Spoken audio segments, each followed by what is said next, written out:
Okay.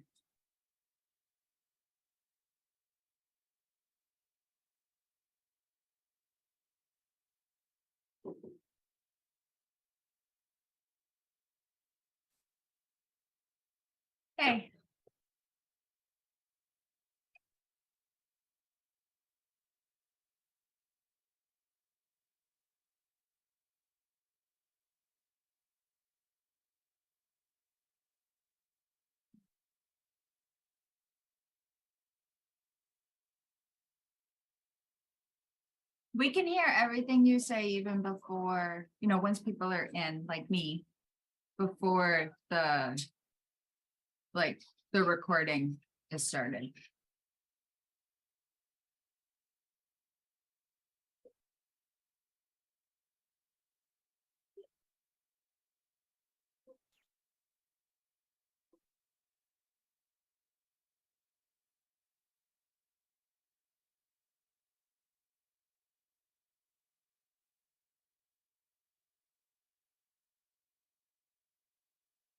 Thank you. Ram Das.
Recording in progress.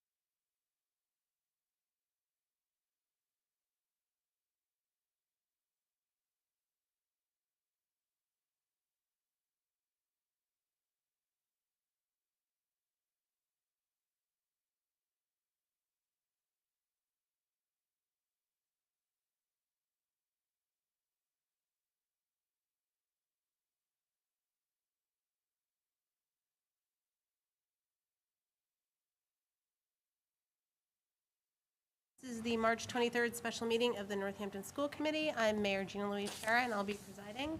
This is a hybrid meeting which is being held in person in the JFK Middle School Community Room and online on Zoom pursuant to the modification of the state's open meeting law for the pandemic.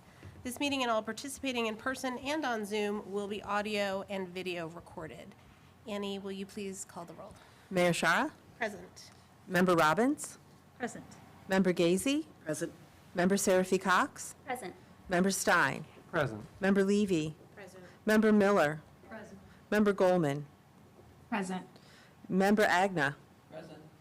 And Member Davis is not here. Your Honor, you have a quorum. Great, thank you. So this evening, we will be interviewing 2 candidates for Superintendent of the Northampton Public Schools. Our next item, or our first item on the agenda is actually discussion and possible vote on the superintendent deliberation processes. We can move this till after if we want to talk about how we want things to go on Monday, and I just wanted to build in some time and space for us in the agenda to have that conversation. So since we're at 6:41, let's move that to the end of the agenda if that's, okay, I'm seeing nods, great. So then that means that we can welcome Dr. Bruno if he's ready.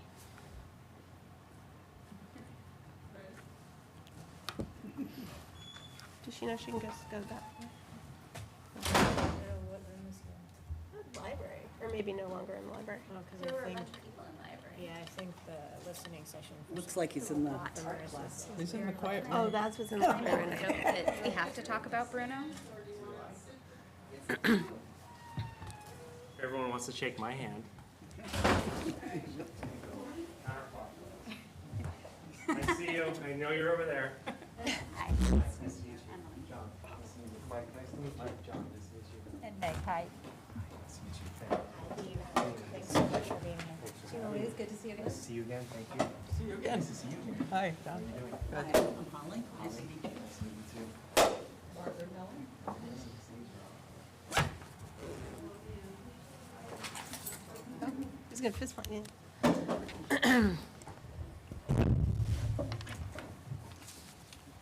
So, good evening, Dr. Bruno. Thank you so much for joining us this evening and for your interest in serving as the superintendent of the Northampton Public School District. We're very happy to welcome you and to spend time with you this evening. We'll be asking you a series of questions, and then we'll go in order. We may ask follow-up questions if there is more information that we'd like to know. We have a lot to cover, so you have 90 minutes. And what was the number of questions? 18. 18 questions. So if you're ready, we'll jump right in, if that's okay. Sure. May I ask for a copy of the questions if the other candidates received them, please? They did not? Okay. Did you receive them ahead of time? Oh, yeah. Okay.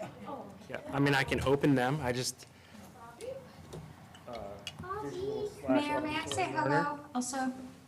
What's that, Member Goldman? I just wanted to say hello also. Oh, hello. Hi. I Hello. said hello Nice to to you on the meet you, screen, but Dr. you weren't looking at me. Bruno. How are you? I see. I'm well, thank you. Welcome. I mean, the other I have them on my phone. I didn't realized it's provide my the computer. questions to anybody else. Glasses. Sorry for the delay. That's okay. No worries, take your time. It's different Yeah. from the preliminary meeting. Oh, yeah, no. Yeah.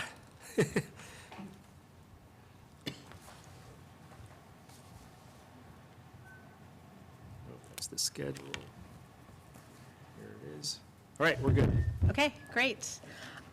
So I'll begin. Please explain why you were attracted to and left your two previous positions and why you are interested in this position. So why Northampton and why now?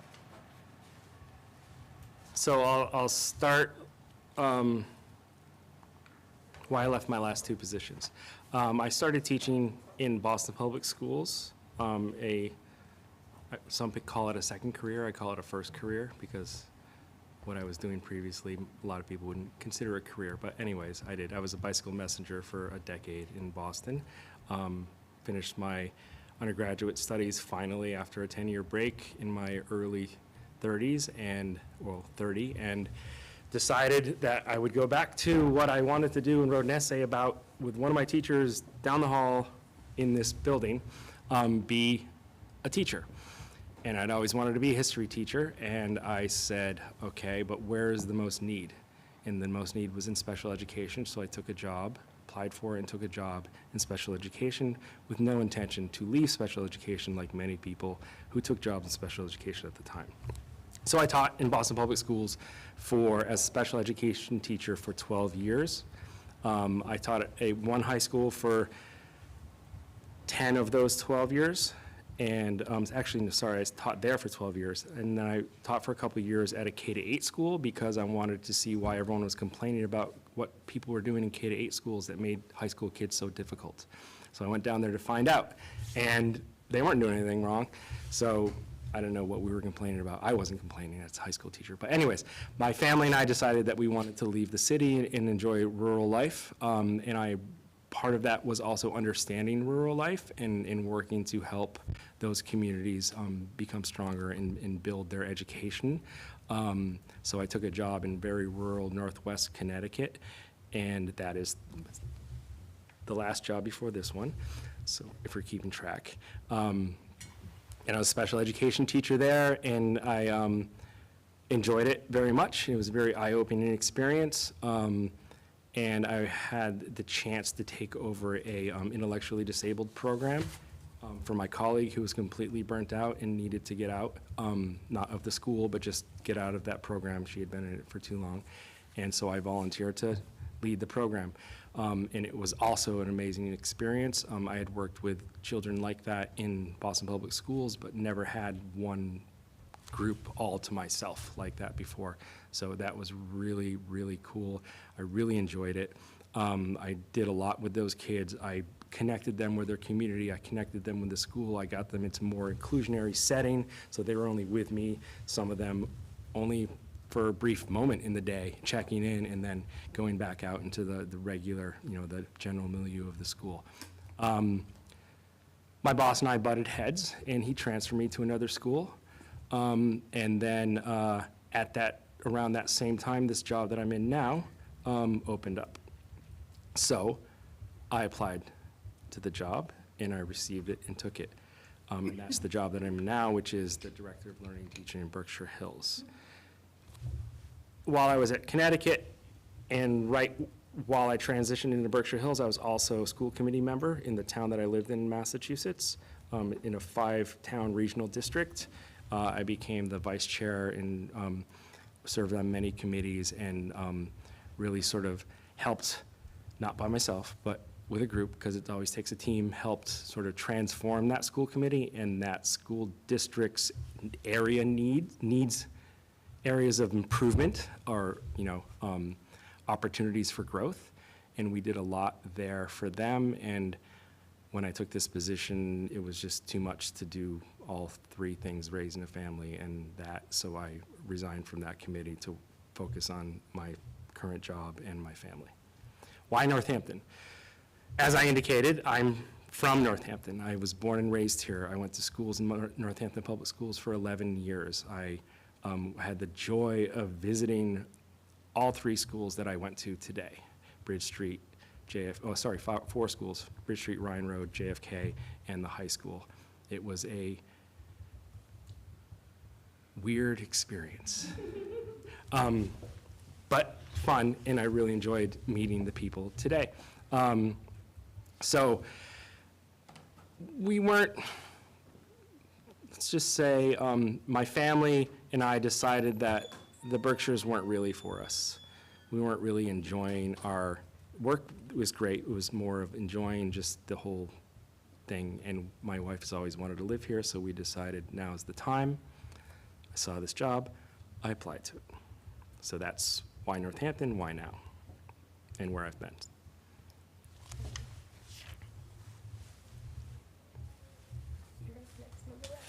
Sorry. Still struggling with that computer. Hi. Hi. If you could speak a little bit louder, that would be great, because you're really, really far away. Okay. That won't help you, that just. I could slide closer. That's okay, thanks. So our second question is, describe the communication structure you execute in your current role. How do you ensure clear, culturally informed, timely communication that effectively informs a diverse set of stakeholders? Can you give an example of a time when you needed to quickly and effectively communicate difficult news or information to all district stakeholders? And can you walk us through the steps you took to reach everyone? So my current role is not one of communication, but my district was lacking, and it was a known area of growth, communication. So I worked with the team that was working on fixing our communication and basically our own devices. We weren't directed to do so, but we knew something needed to be done. So let's talk about what we did, what I did personally for at least, especially for the marginalized populations in our towns. I say towns because there's 3 towns. One of the first things I did is I got a group together that I was calling at the time we were calling at the time the Inclusion Task Force. Recording in progress. Am I talking loud enough too? Because I've been talking a lot.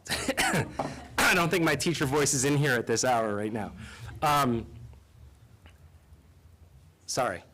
So the Inclusion Task Force, this Inclusion Task Force was geared at raising Black, Brown, and Latino voices in our community.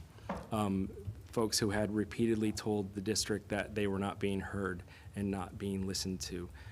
So I started that group all on my own to get things rolling and to get discussions going, and we met regularly. This is in COVID. I went into this position during COVID, so it was all virtual. I reached out to people that I knew who reached out to people that they knew, and we got people not just from our district, but folks from all over the county.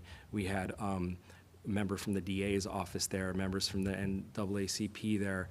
We had folks from the community and folks from regional organizations, like our Railroad Street Youth Project is one of the groups that was there and is facilitating that group now, because I just wanted to get it started and get them on their way and let them do what they needed to do. So we now meet with them very regularly, and they tell us what we need to do, which was the whole point of getting them together.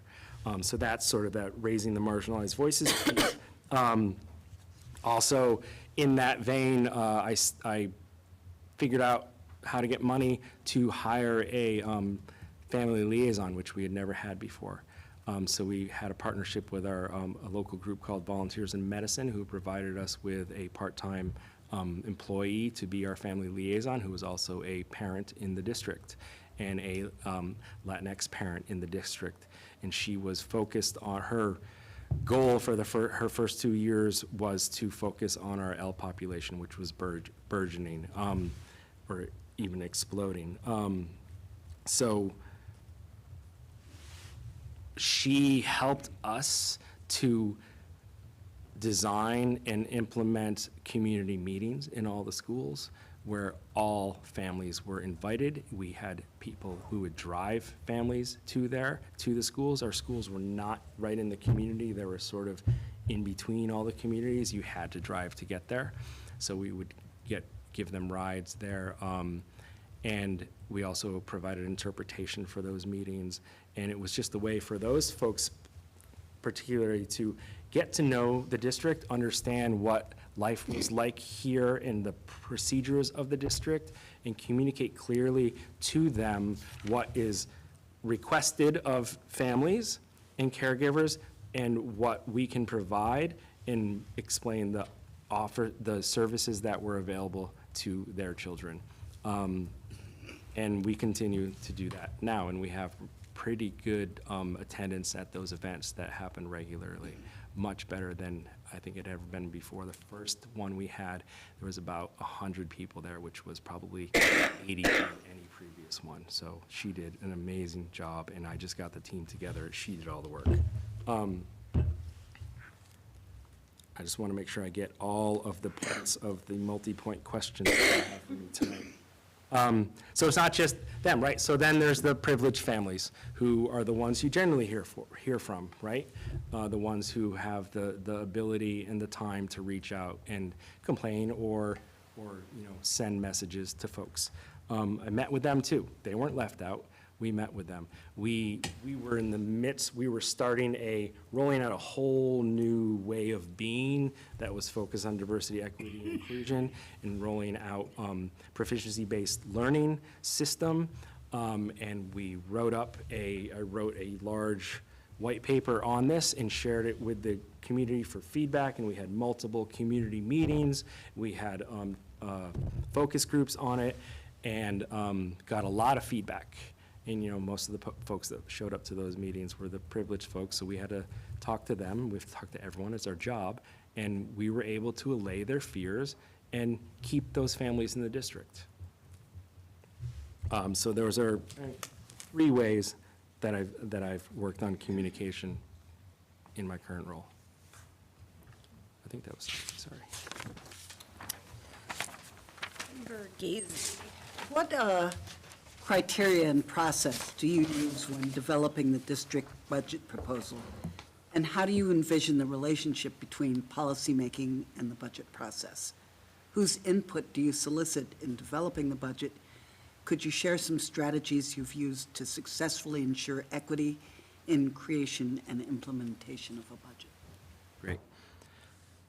First, the budget expresses your vision. The budget expresses what you care about in your district. And everything should be seen, not just the budget, but everything should be seen through the equity lens. So I just want to start with that. And really, we're talking about utilizing resources to meet the needs of the student population in the community.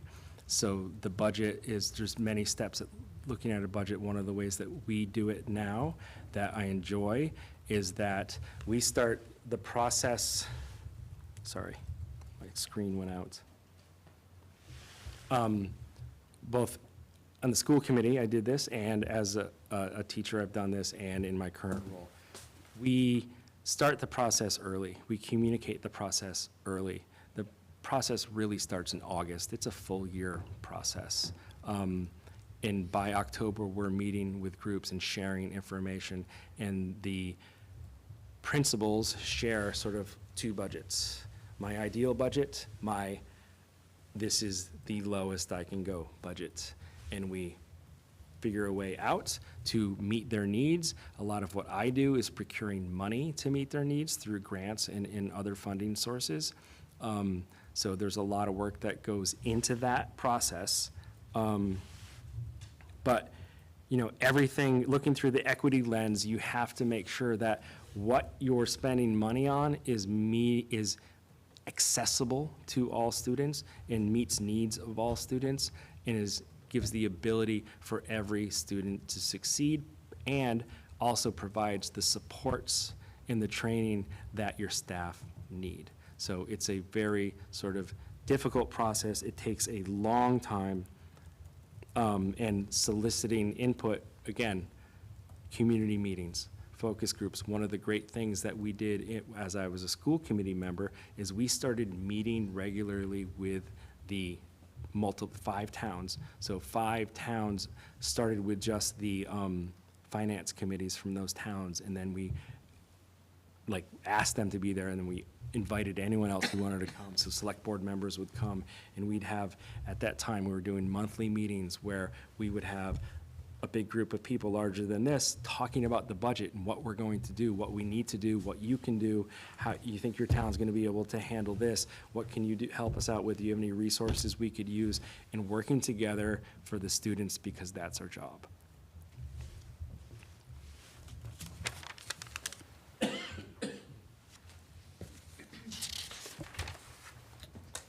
The next question is on, it's okay, is on supervision. What experiences do you have in building a positive team culture in the administrative team? How have you utilized supervision to implement improvements in both administrator performance and school culture? And please provide specific examples of successfully mentoring employees to help them improve. And then, of course, how have you dealt with unsuccessful employee improvement plans? Yeah, most people just ask the last part. But, so, if I didn't have experience in building positive cultures in schools, then I wouldn't be here. Because I think that, especially at the higher level of leadership, that is your number one job.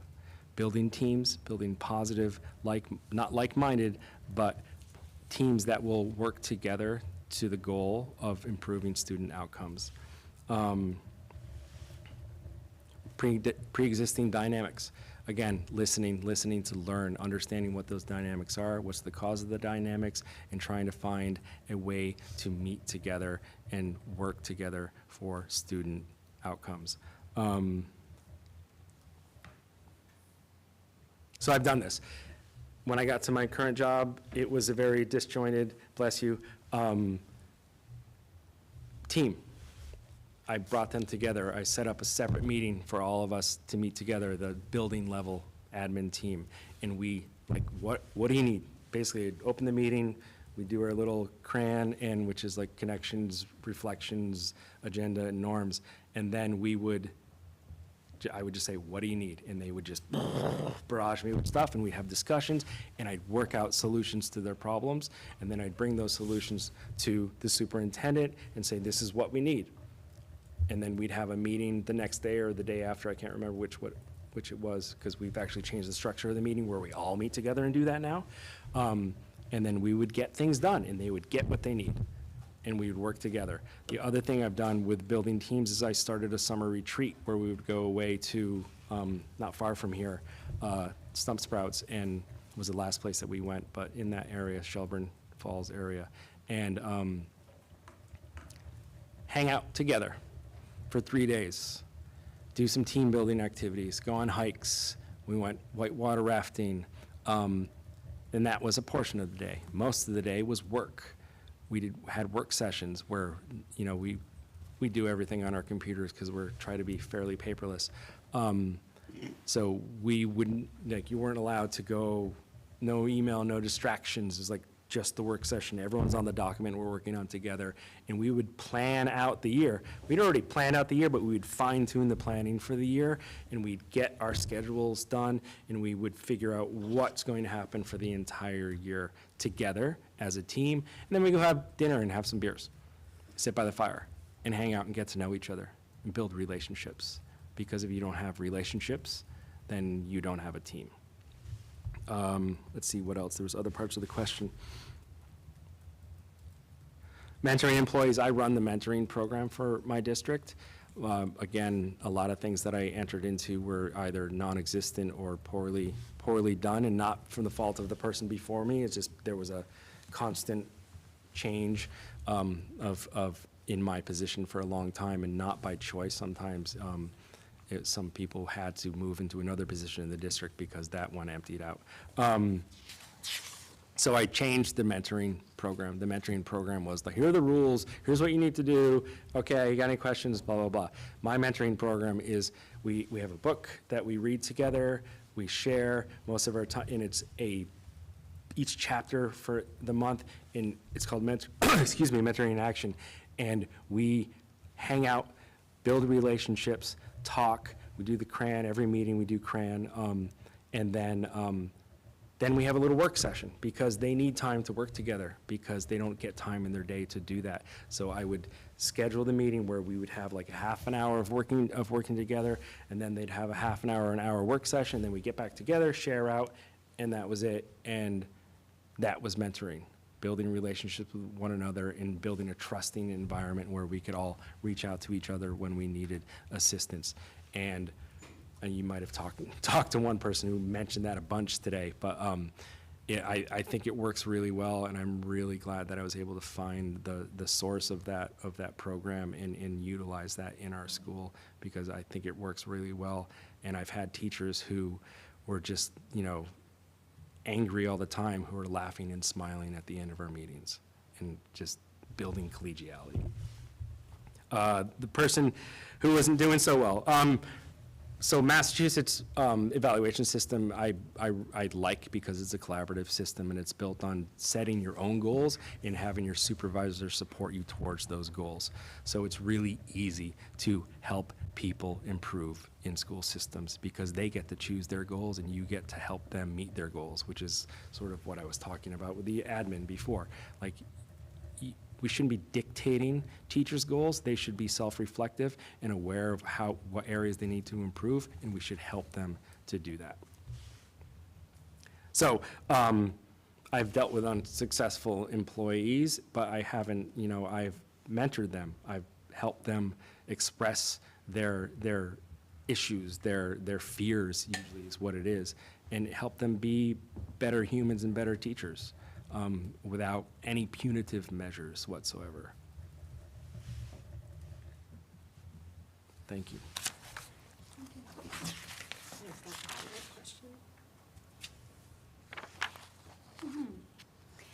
Digging just a little bit deeper on that, how do you create high expectations to hold people accountable to those high expectations? Okay, so going back to the admin retreat, when you don't work together and set goals together, it's hard to be accountable or to hold people accountable if you don't know what it is you're supposed to do. So goal setting is the first step in accountability, and communal goal setting is the first step. And everyone knows, and you agree there together in person, now that we can be in person, that this is what we're agreeing to do. We're writing this down. We're going to revisit this every couple months, right? There's like to keep action plan cycles, every 100 days or so, and just revisit that and say, okay, what are we doing here? How's it going? Checking in. One of the things I've learned from poor administration is the checking in process is lacking in many folks, and they're not paying attention, and they just move on to the next thing. You got to come back, circle back constantly, and reflect together and by yourself, and hold each other accountable that way, if that's a good enough answer for you. Sorry.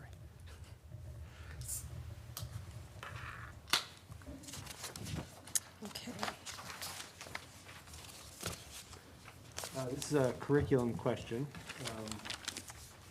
What has been your experience in implementing curricula, programs, and offerings that center an anti-biased, anti-racist approach, that incorporate hands-on project-based learning, and that attract and retain students? So going back to the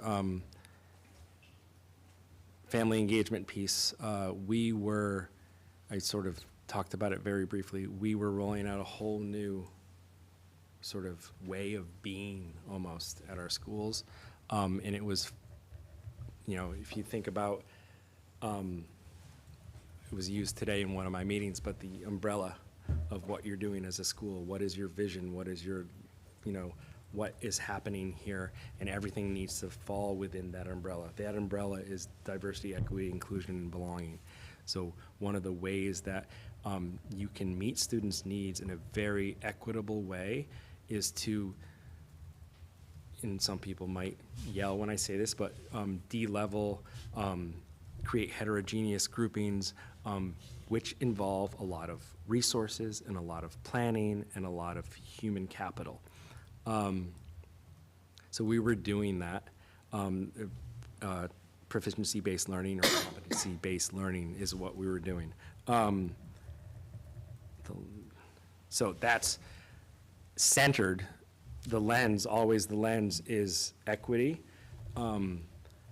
And I was saying earlier with some folks that equity is not the work. The work brings you to equity. So if you're doing things with the knowing that you're getting somewhere, which is equity, then that work will bring you there if it's planned out properly. So we use this consultant group who helped us with a program not a program, but a way of getting there, which involved 5 years of meeting with teachers in the community and saying, this is where we're going, this is what we're going to be doing, this is why we're doing it, and we're gonna get there together. And it might be hard at first, we're gonna make mistakes, we're gonna look at the data, we're gonna make tweaks, we're gonna figure out what needs to be fixed, we need to raise up, what we need to get rid of. And it's a long, long process. So that's just one example. Another example is I helped lead one of my schools in Boston to adopt International Baccalaureate program, which is a, if you're familiar with it, is really, really cool. And I love that too, because that was actually proficiency-based learning before they were calling it proficiency-based learning. And that was a great program. So I helped the admin team. I was on the admin team. I was a lead teacher there and helped sort of develop that program. And what I did, what I was worried about is like, this is a high-level program and only some of our students are going to be able to get into it. And I fought for my special education students and every other student in the school to be able to access all of those high-level classes, and by choosing into them, not being selected by their teachers. And I ended up teaching theory of knowledge in that class to every kid in the school. Every kid in the school, it became a graduation requirement for that school. My substantially separate students took that class and passed that class. So a curricula needs to be designed to be able to meet everyone's needs. Your new math curricula, both of them are that's part of their design, is to meet everyone's needs, and there's services and supports within them to meet folks' needs. Again, everything needs to be tweaked. You need to look at the data, make sure it's working, and then come back and, you know, make adjustments as needed.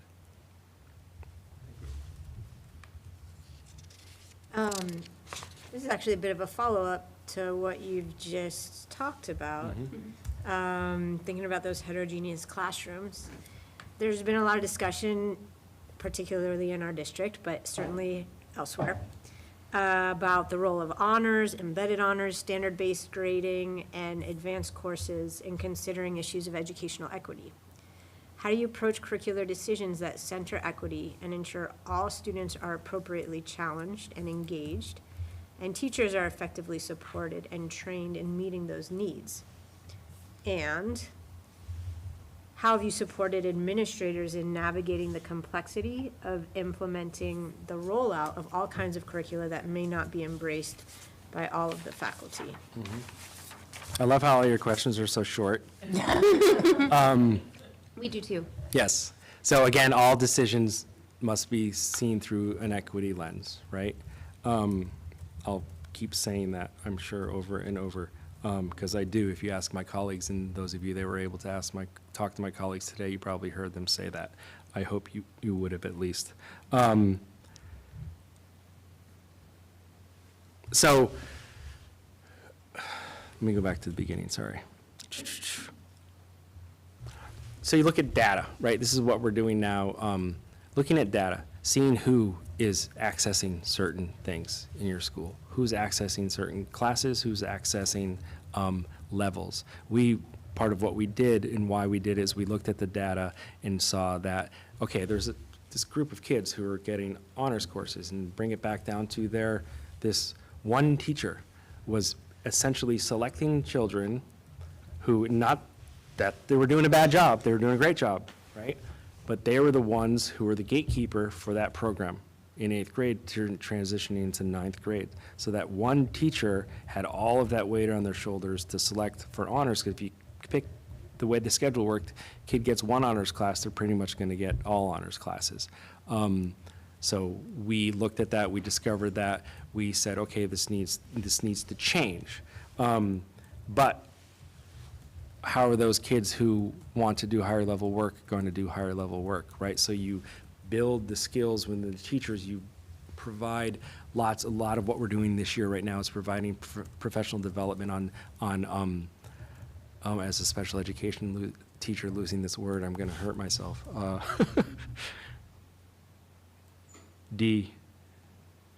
Somebody help me out, sorry.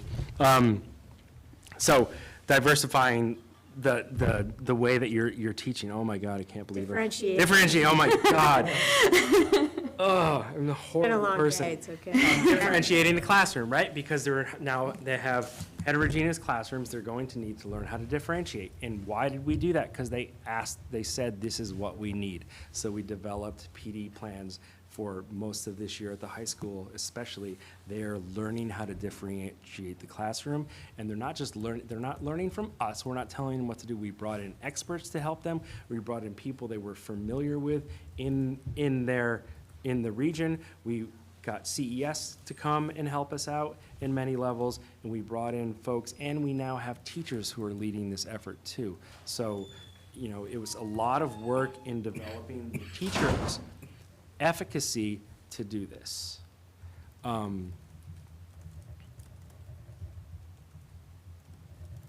Again, so, the administrator piece here, navigating the complexity of implementing the rollout. That's the summer's for, getting together, figuring out how we're gonna roll this out, and how we're gonna work together to roll this out, and how we're gonna have not the same message, but a similar message, because my message might need to be different at the middle school than it is at the elementary school. We might be doing completely different things, but the message is the same. This is where we're going, and this is why we're doing this, because we all decided that we wanna go there.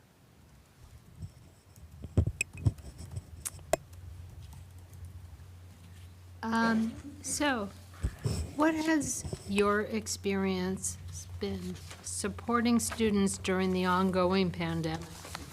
Tell us how you have addressed learning loss and increased mental health needs among students of differing backgrounds, including socioeconomic, ethnic, racial, sexual identity, etc. I'll start with the learning loss piece. Learning loss is a buzzword now. It is everywhere. And why is it a buzzword now? It's something I've been talking about for decades. I've been talking about it with especially folks in lower socioeconomic situations. I've been losing learning every summer forever because they're not in educationally rich environments, no fault of their own, no fault of their families, just the way the system is set up to continue to marginalize them. We can get into changing the calendar and all these things, get away from this agrarian calendar that we're in and talk about year-round school, but I don't know, everyone wants to stay here till midnight. And then call another meeting tomorrow. So, why is it a buzzword? Well, COVID. What happened in COVID? Everybody lost learning, especially in Massachusetts. In Connecticut, we lost less, or at least in my district. We were prepared. We shifted. We shut down on March 13th, I think was a Friday. March 16th, we reopened remotely. We were prepared for it. Massachusetts was not prepared for it and shut down for a long time. So go back to those voices of privilege who are always the ones who are calling you, contacting you. Now their children are suffering from learning loss, so everyone's talking about learning loss. What are you gonna do now? What are you gonna do to make up for this? And I think Massachusetts owes them. Yes, it owes everybody because of its poor prior planning. There's something that people in the military say about that, but I won't say it now. Also, mental health. Been in my wheelhouse forever. Something I've been focused on forever with my students, not just pre-pandemic, post-pandemic, whatever, right? We should be in some of us have already, right? Everyone's doing SEL now, right? Because SEL is finally important to people because, again, those people in privilege, it was affecting their kids, so now they want it, and now everyone's talking about it. I feel like I'm rambling almost here, sorry. So SEL focus has been a focus of mine forever, but specifically mental health needs. Our children are suffering, have been suffering through the pandemic and have increasing mental health needs, and our adults, our teachers have increasing mental health needs. One of the things that we did in my district that I started was rolling out SEL programs, wellness programs for first teachers, so that they could be better off and prepared to teach. Because we always say if a student's not prepared to learn, they won't, not prepared, they won't be able to learn. Well, if a teacher's not prepared mentally, they're not going to be able to teach well. So we started with the teachers. We rolled out all of this stuff. We provided them, I started feeding everyone at PD.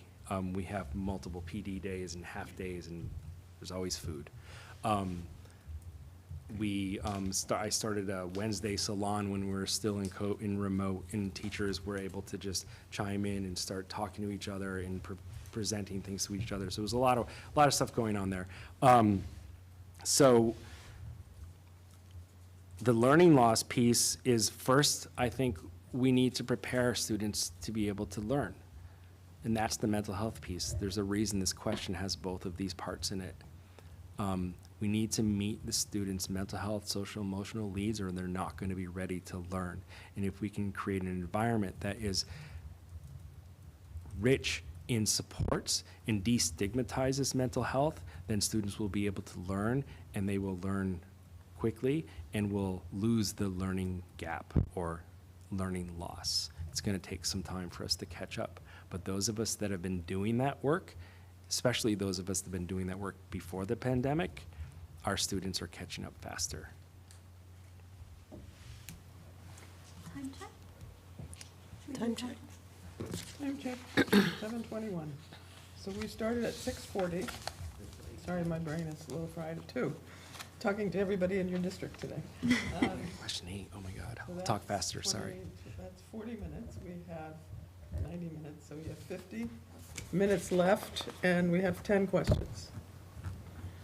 Is that right? You can just We're go not like doing this. so Not too bad. far off. Yeah, Ah, it's doing okay. I think we're really on a roll here. Thank you. So next up, the question comes from Member Goldman right there. Hi. Hello. Hi. Okay, question 8, this is the assessment and data-informed decision-making. How have you developed district-wide capacity to assess, analyze, and monitor student performance, as well as use student performance results to prioritize the equitable use of resources, including money, technology, facilities, and human capital? Can you talk about a time when you used data to mitigate a current inequity? I kind of already answered the last part of that question, using data to mitigate inequity. And so for time's sake, I won't repeat that part, but that's what drove us to do the work that we're doing now. Developing district-wide capacity to assess. When I got to my current position, only a couple classes in the elementary school were progress monitoring students. We used STAR 360, and we're still using STAR 360, although some of us pushed to move to something, even though Renaissance is working on their bias. It's still not the best thing in the world, but it's what we have, and I'm not allowed to change it at the moment because I don't have the power to. But anyways, what we did is we trained teachers in using this product. We told them what we were going to do, how we were going to use the information, and now we are assessing students 3 times a year. And these assessments take 20 minutes, right? It's not a huge lift for teachers. It's not a huge traumatic event. It's not a high stakes test.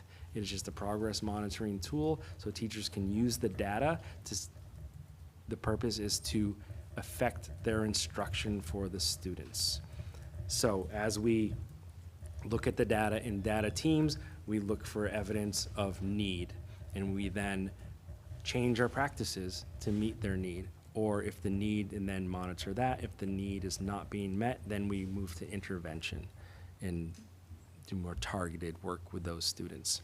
So again, building the capacity though that we haven't done really well right now is still we need to continuously train the teachers, because new teachers come in, people change positions and work on different teams, and you need to work, get the team together to understand how this data, to use the data and to effectively change practice so that student outcomes are improved.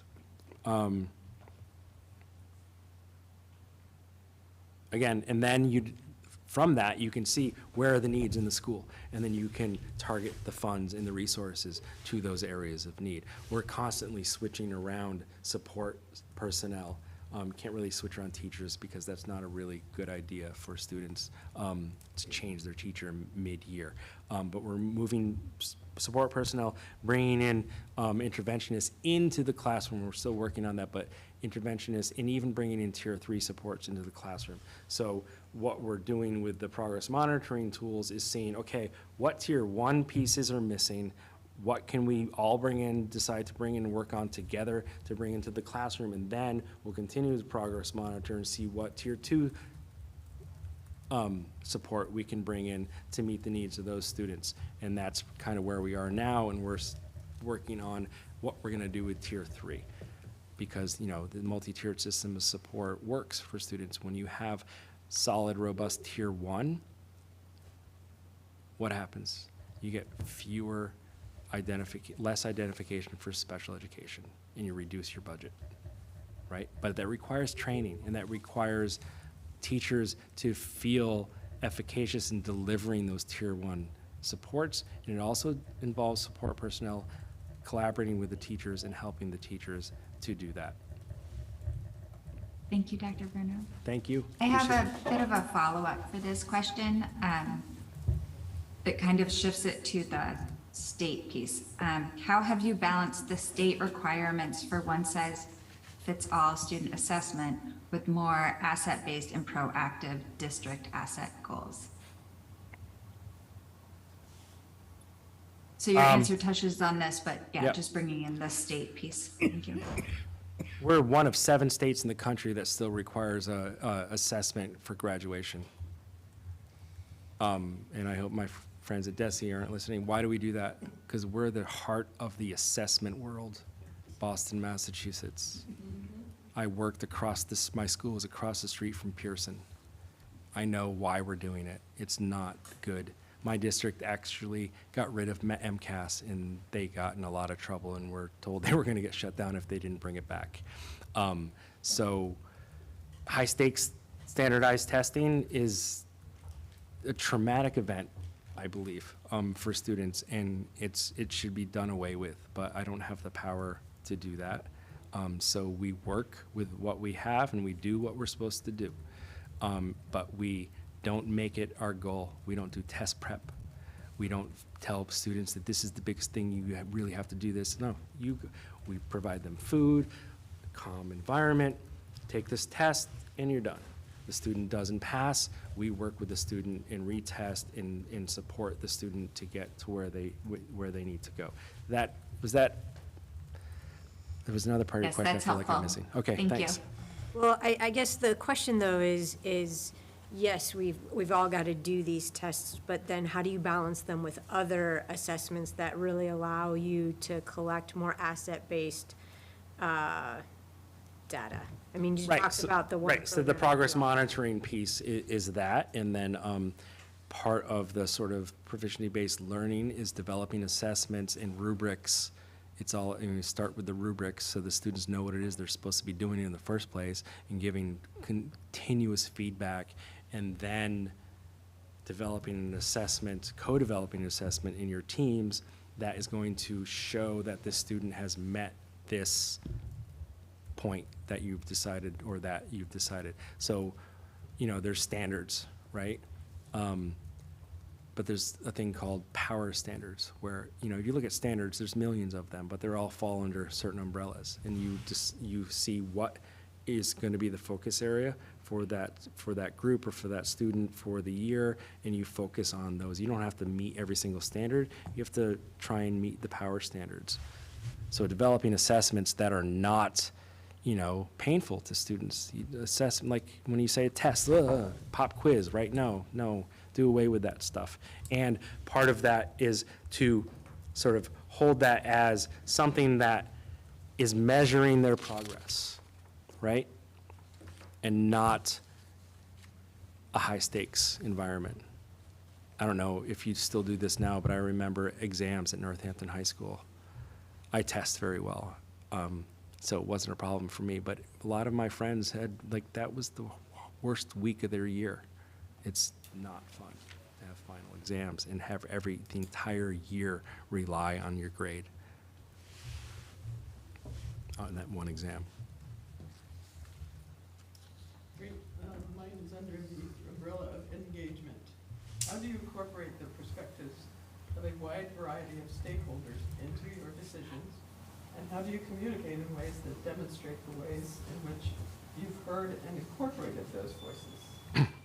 Please give examples of times you have reached out to those who feel most marginalized and excluded in your district. Yep. And I know you've spoken some to Yep. that, but if there's more you'd like to. Sure. I would start with listening to learn, right? People have asked me what I would do when I get here. I'm going to listen, right? And understand and learn. And that's what I've tried to do in all of my work. You know, some of the ways that I've done that is the inclusion task force that I talked about before. I don't think I talked about the work with our L students, but I don't think I've talked about what we call SOB, which I didn't invent, but I enjoy partaking in. It's a student and adult advisory board at the high school. The students tell us what needs to be done. We work with them, and they work in a large group, and then they have subgroups that focused areas, and they come back to the large group, and the large group reports out. And the whole point is that they are slowly, not slowly, but quickly, becoming part of the decision-making body in the school, the students. So the students' voices are being lifted up. One of the issues that we're having with that is it's not fully representative of our student body.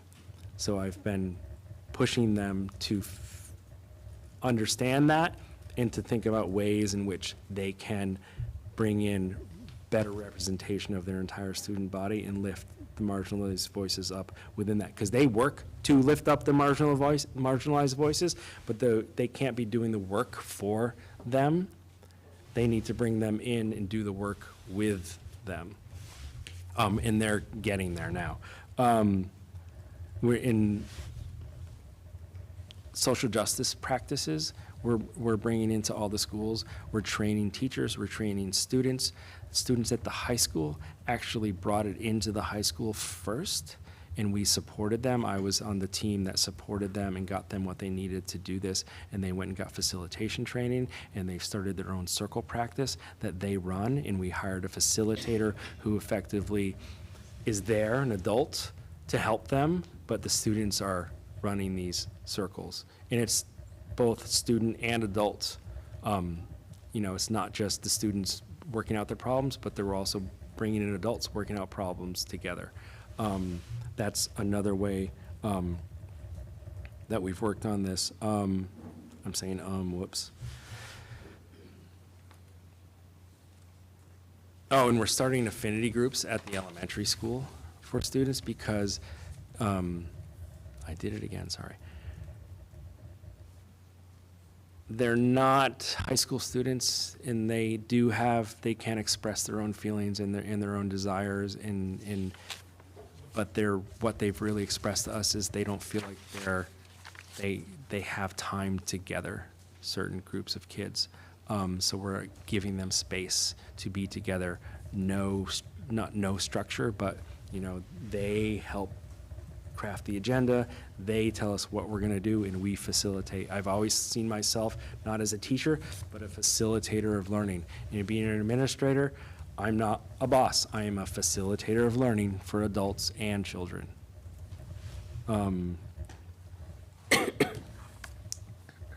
Thanks.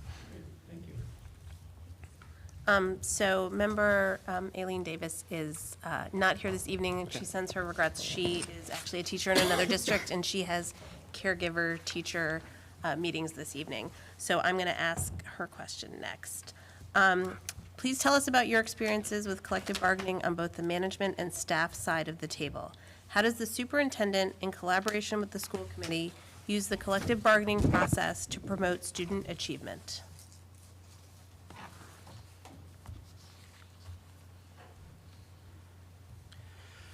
Like anything, we shouldn't be doing anything unless it's promoting student achievement.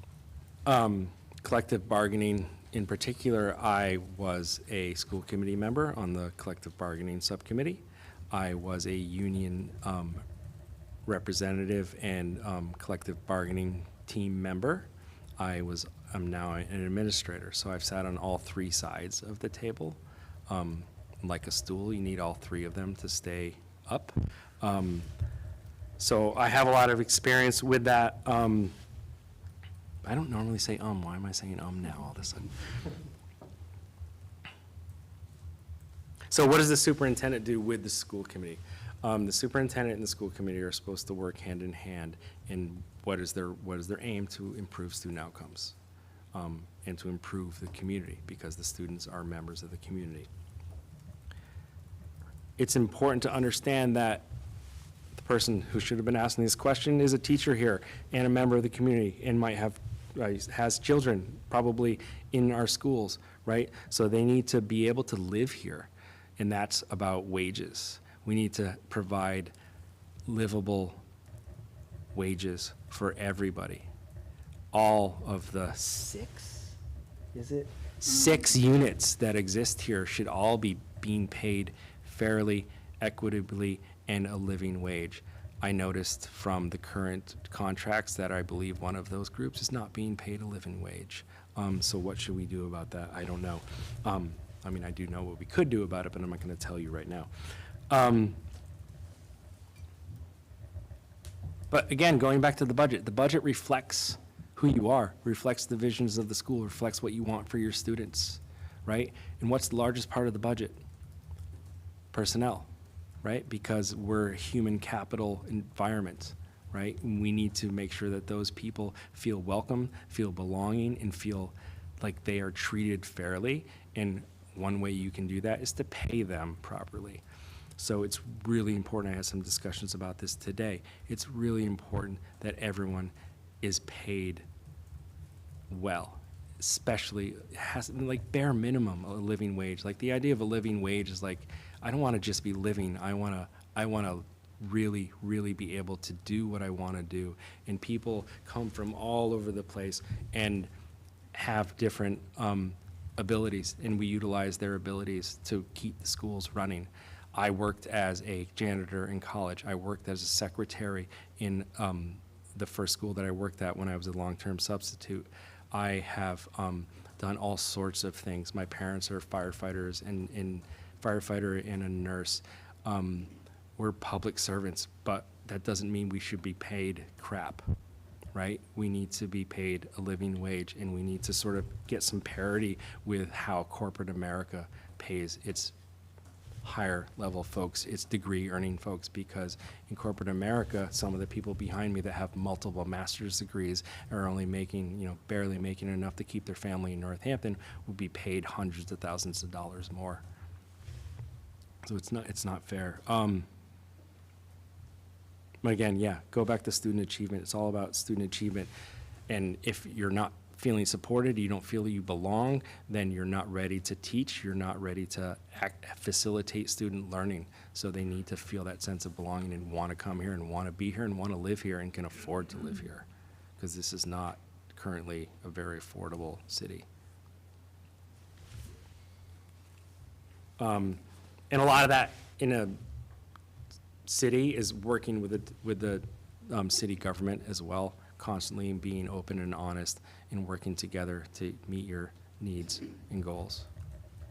Because I think that was part of the question, right?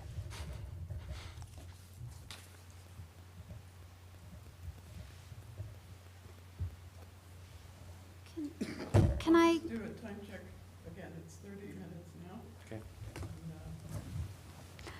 Okay. The question asks for experiences, and Yep. I appreciate the positions and Right. share many of them. I'm wondering if you can just dig a little deeper into. Right, so I do not currently bargain. I'm not at the table. We did get, we were able to, the administration and I, the principals and myself, were able to get an MOU together with the union and the teachers about the teacher leadership structure that we're trying to implement.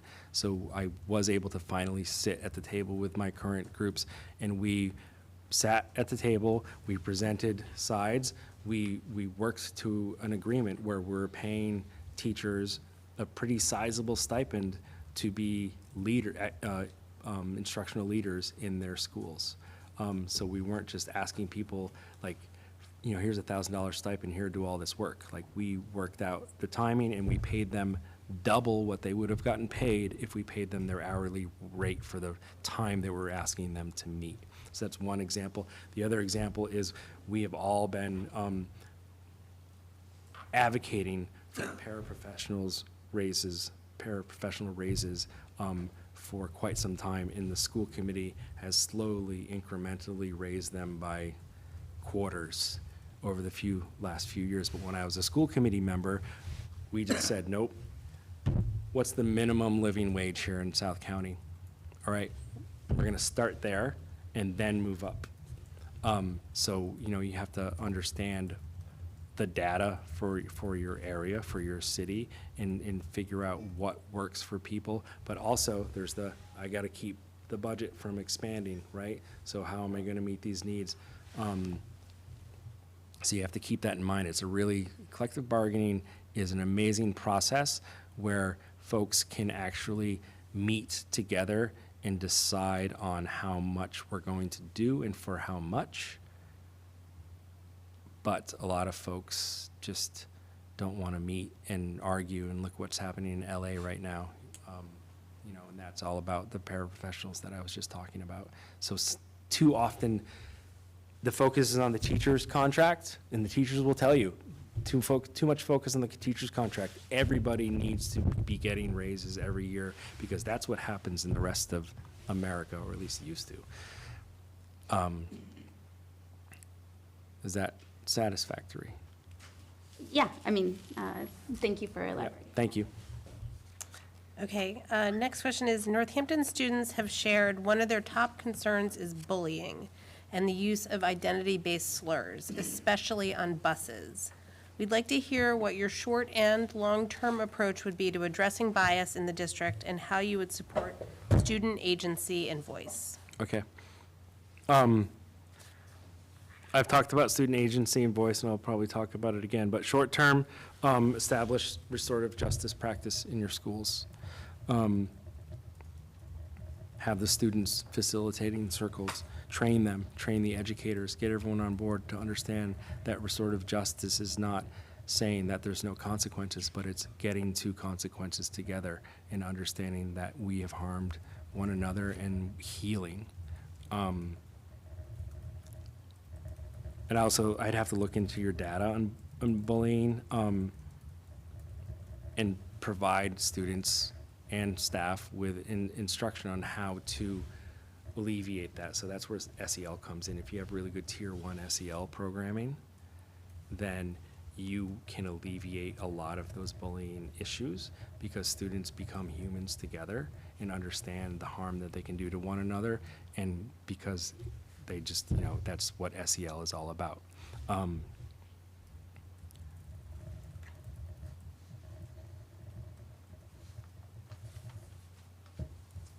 And then one of the places, especially in elementary school, where bullying happens is the recess, right?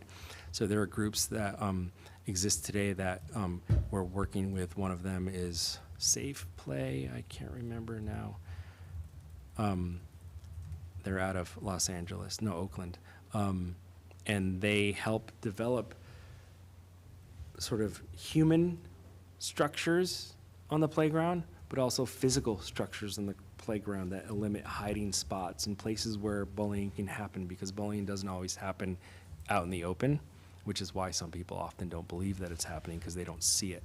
And just developing structures and systems that don't allow it physically, but also instructing your adults and your children and your students about why it's traumatic, what it feels like, and understand each other together and limit that. I remember I went to Ryan Road Elementary, and my first fight, I had 2 fights in my life. My first fight was when I stood up to a bully in the playground. I got back inside, and the teacher was like, he was already there crying in the teacher's lap, and I was like, what?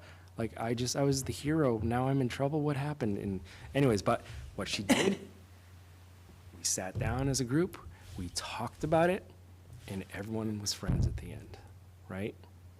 And he stopped bullying kids because he understood that my actions have consequences. And when someone turns the tables on me, now I sort of get it. And he was able to get past that, and we were able to be friends. And it wasn't an issue anymore, at least in that class. So that's just one example from my own personal life. So the next question is about what you just talked about. Keeps happening. Yeah. It's like your questions are So designed. expand on it as you see fit. Northampton has made an initial commitment to fully implementing restorative practices. What is your experience with it? And how would you go about supporting district-wide implementation as a tool for cultural change? I'm sorry, restorative what? No. Yes.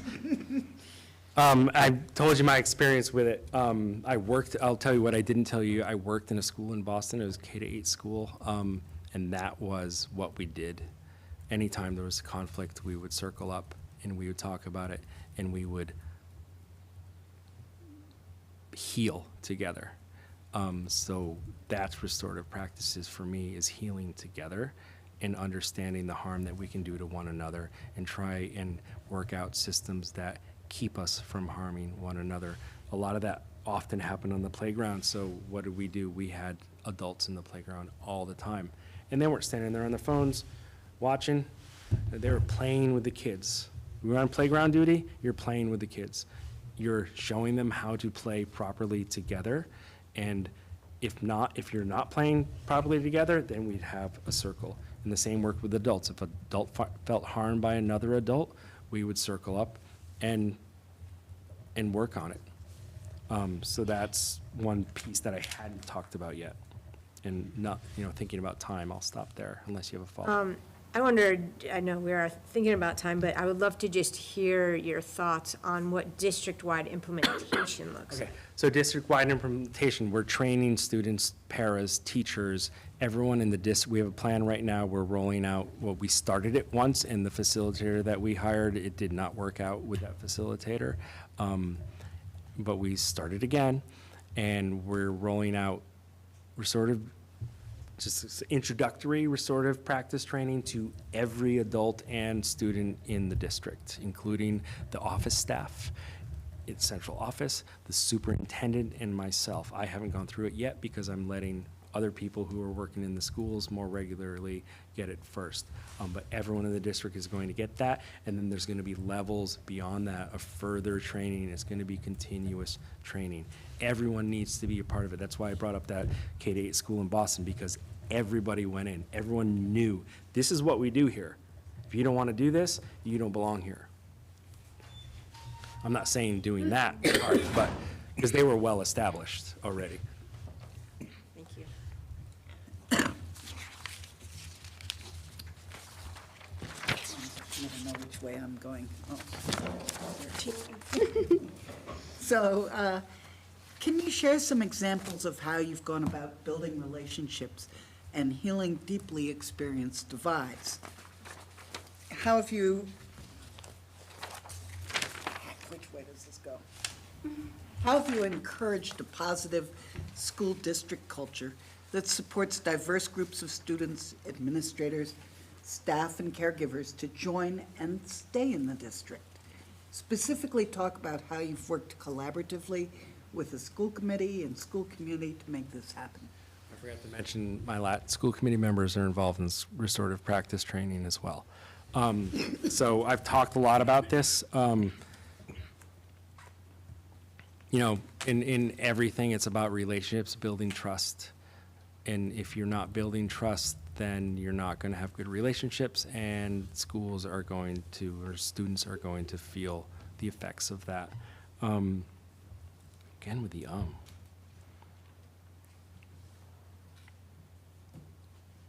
So and parents are invited to this as well. So it's a community movement. Excuse me, I keep losing it. You can't separate people out and heal. right? If two kids are fighting on the playground, you don't separate them out and the healing happens and then they just come back in the class. The whole class is part of the process. The whole community is part of the process, and you invite the community to engage in this process together because you are a community. You know, the schools are a microcosm of your community, and it shouldn't be a microcosm, it should be the community. And you bring everyone in together. So again, the school committee was part of this planning, the school committee was part of the training, the school committee wasn't something we had to get permission from the school committee, but they were part of the knowledge that was happening, and they were communicated with throughout the entire process. And before we even started it, we brought someone in to do a little sort of lesson with them so that they understood what it was that we were doing. You can't just say, hey, we're gonna do this thing, will you approve it? No, look, we're gonna do this thing, we're gonna show you what it is, we're gonna talk to some students, and they're gonna tell you what their experience was with this and why they want this. And then we're gonna say, we're gonna do this, and we want you to join us in doing that, and reach out to the families and say, we want you to join us in doing this, because too often you hear from families and schools, I don't know what's going on, what's happening in there, what is this RJ stuff, right? I don't believe in that. Well, you show them what it is, you teach them what it is, and you ask them to engage in it. At our middle school, we have, every Thursday, we have a family circle. Adults come in and they circle up with one of our counselors every single Thursday with coffee and donuts.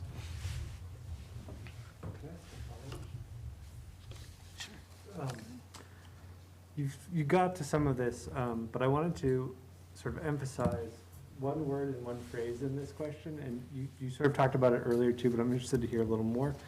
And that is the phrase is like experience divides, and then also stay in the district, right? This sort of, and you spoke earlier about bringing along everybody, and I'm just wondering if you could talk a little bit more about how effective that's been at keeping the community together when schools go through sort of cultural changes, if you could.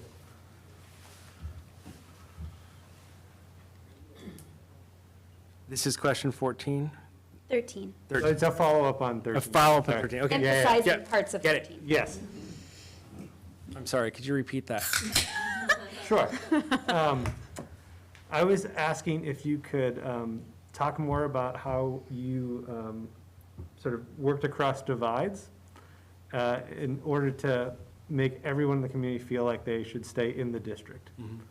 Okay, yeah, so I did talk about that with our proficiency-based learning heterogeneous classrooms. Again, it's communication, going to where people are, communicating to them, allowing them to come to you, and listening to understand. And so that's what we did. We spent almost an entire year having these discussions, talking to people about what we're going to do, providing them with evidence, providing them with our plans so that they could look over them and give us feedback. And then once everyone's ready, people are scared, but they're like, we're scared, but we trust you, you've provided the evidence, and keep giving us feedback or keep giving us information. You know, I don't think we do it enough actually right now, but we should be, at least every school committee, saying, okay, this is where we are in this process right now, right? This is what we've learned, this is how we've adjusted. And that helps keep people informed, keep people in the district. I had one specific family who you may have talked to today, I'm not sure she was able to chime in, who was ready to pull their kid out. I think I mentioned it earlier, send them to private school. I met with them multiple times. I had the family, I offered to go to their house, but they're like, oh, we'll come to school. So they came to the school multiple times while I was covering for the principal. And I talked to them, I met with their child. I was actually working with the child on the RJ stuff. And they were gonna leave. But I shared information, I listened to them, I understood their concerns, and I laid their concerns and said, this kid, I think will be better off here. And not only will he be better off, he's gonna become a leader, and he's gonna help all these other kids be better off, and where he's gonna help improve student outcomes. So not only do I not want him to leave, but we need him to stay. So they became part of what we were doing, and now he's one of the leads on the SOB board, the Social Student and Adult Advisory Board, and he's doing amazing work in our school. So that's just one specific example. Thanks. You're welcome.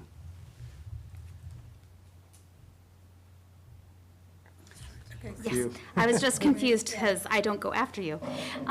No, no worries. This question, now we are on 14, special education. What is your experience with the inclusion model, and how have your previous decisions and actions demonstrated support of special education administrators in delivering robust and dynamic programming that engages learners of all abilities, models consistent expectations, ensures compliance with laws and regulations, and balances special education expenditures against both available revenues and district goals?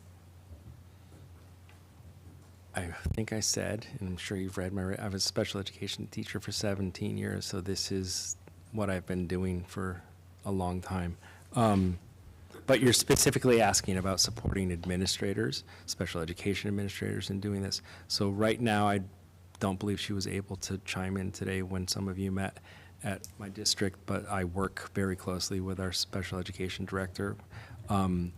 We have built a really good relationship, and she trusts me, and she reaches out to me all the time, and I support her as much as I can. And our goal in the work that we do together is to improve the programming in the school. We're not talking about this teacher and that teacher. It's like, no, what do we need? What do these students need to improve, right? What do these students need to have better outcomes? And how do we serve these students? And how do we also provide these tools, not just to our special educators, but our general educators as well? So that's the work that we do together, is making sure that the work that we're doing isn't just going to stay in special education. Because us special education educators often say special education is just good practice. And bringing that good practice to the entire school, that's that tier 1 piece, and then even part of the tier 2 piece.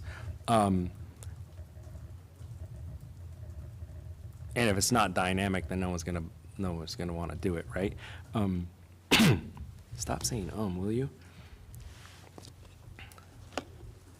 And then what about available district revenue? Yeah, so that's where I'm getting. That tier 1, tier 2 piece is how you open up district resources and stop over-identifying students, because you have tier 1, tier 2 supports, and you reduce your special education budget that way. And we have 13 minutes. You can do it. You haven't talked about this topic at all. What's your experience been in implementing social and emotional learning district-wide? So, guess, maybe add whatever you'd like. So I'll add some pieces that I think are important to social emotional learning. Again, you got to start with the faculty. You got to start with the staff. They need to understand what it is that you're doing. You need to show them data, and they need to know that what you're doing and you're supporting them in this work is for the students, because they care more deeply about the students than many of us do.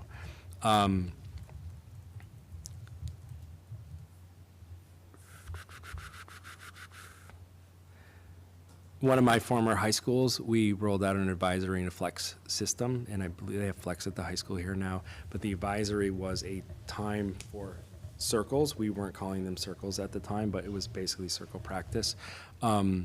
And a space for students to breathe, right? No assignments, no requirements. Sometimes we would just sit and talk, right? Because that's what they needed. And students were able to have this break in their day where they had nobody telling them what to do, and they had nothing to complete by the end of the class. It was time for them to hang out together, and we were facilitating stuff, but they didn't always know it. It was just this free space. So that's a really important thing for social emotional learning, is giving people space, giving people time. I don't know how long it's been since most of you have been a high school student, but oh my God, I would not be able to do it. You're at blocks now, but you know, at our school, it's every 45 minutes you go to a different thing. Oh my God, it's exhausting. So we need to give children space to breathe. Like our site visits this morning. Okay, this is You didn't all about do this. vision. Oh, no. Sorry, we're moving on, we're short on time. Yep, go ahead. While effective administrators will certainly take time to get to know a community, listen to a wide array of stakeholders, and build a collaborative vision, you've talked a lot about listening and collaboration, I appreciate that. Given what you know today about the Northampton Public Schools, what's your vision for a highly engaged district, and how will you go about achieving that vision?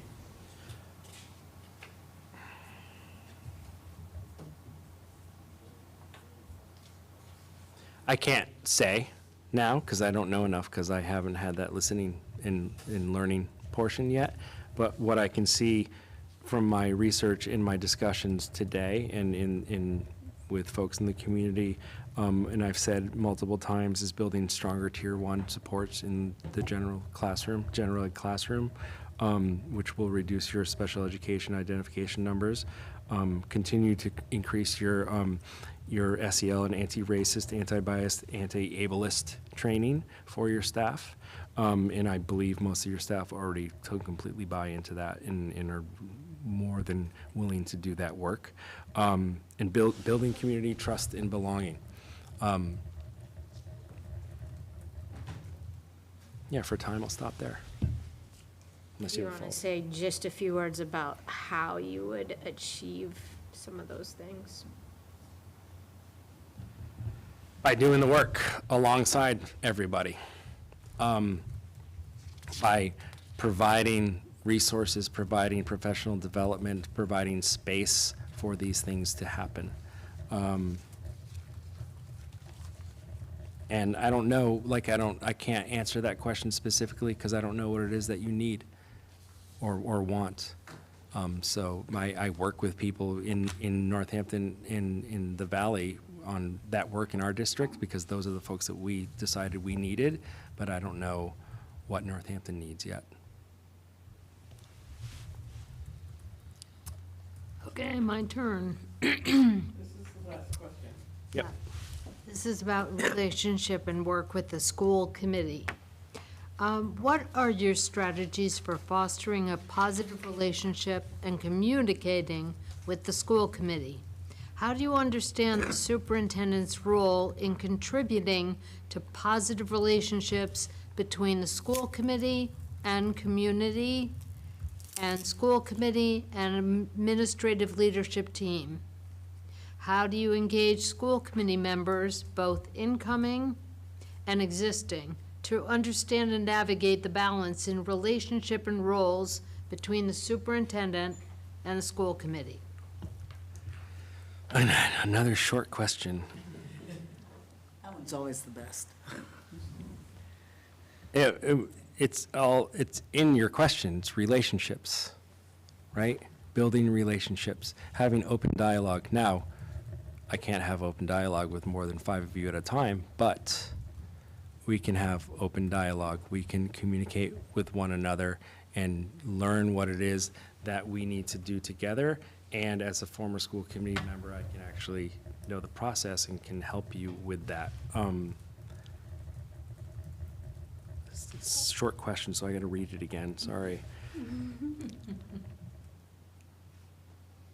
And again, the incoming, existing, like you're on 2-year cycles, that's really short. So just when time you learn what to do, you got to get elected again, or something takes you somewhere else and you have to leave the committee.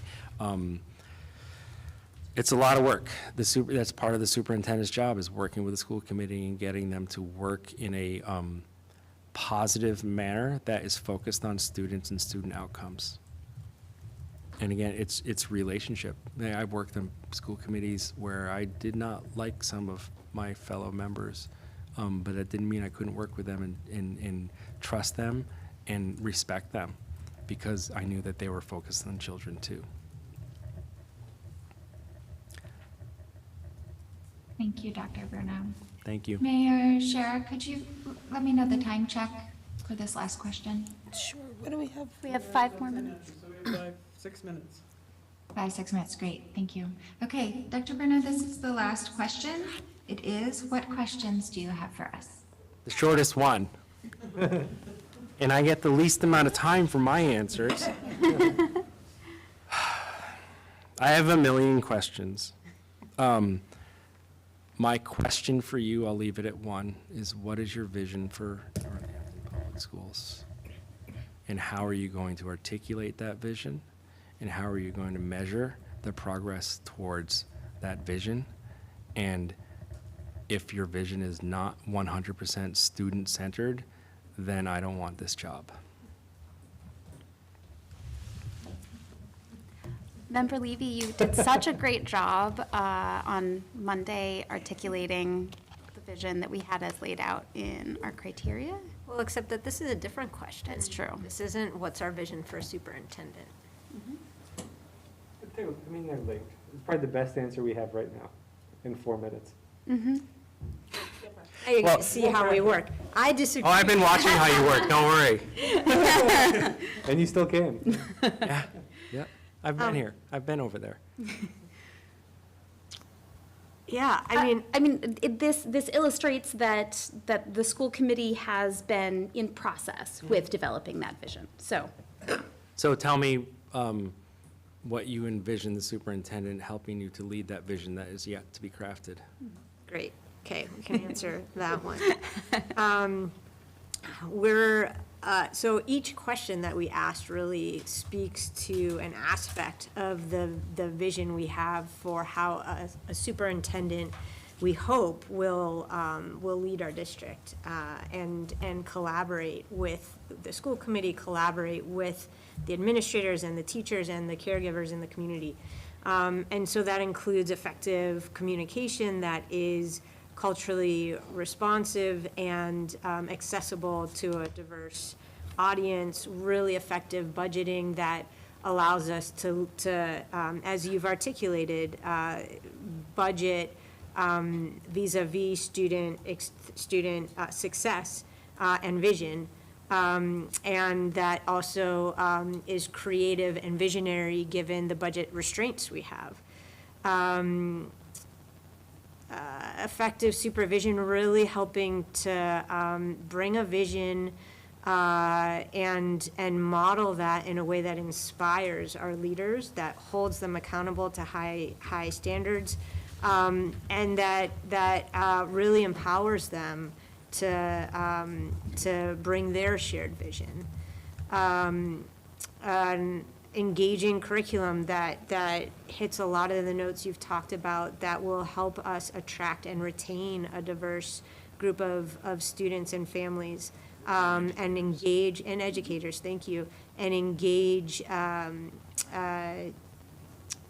very diverse group of students at all, in every understanding of that word.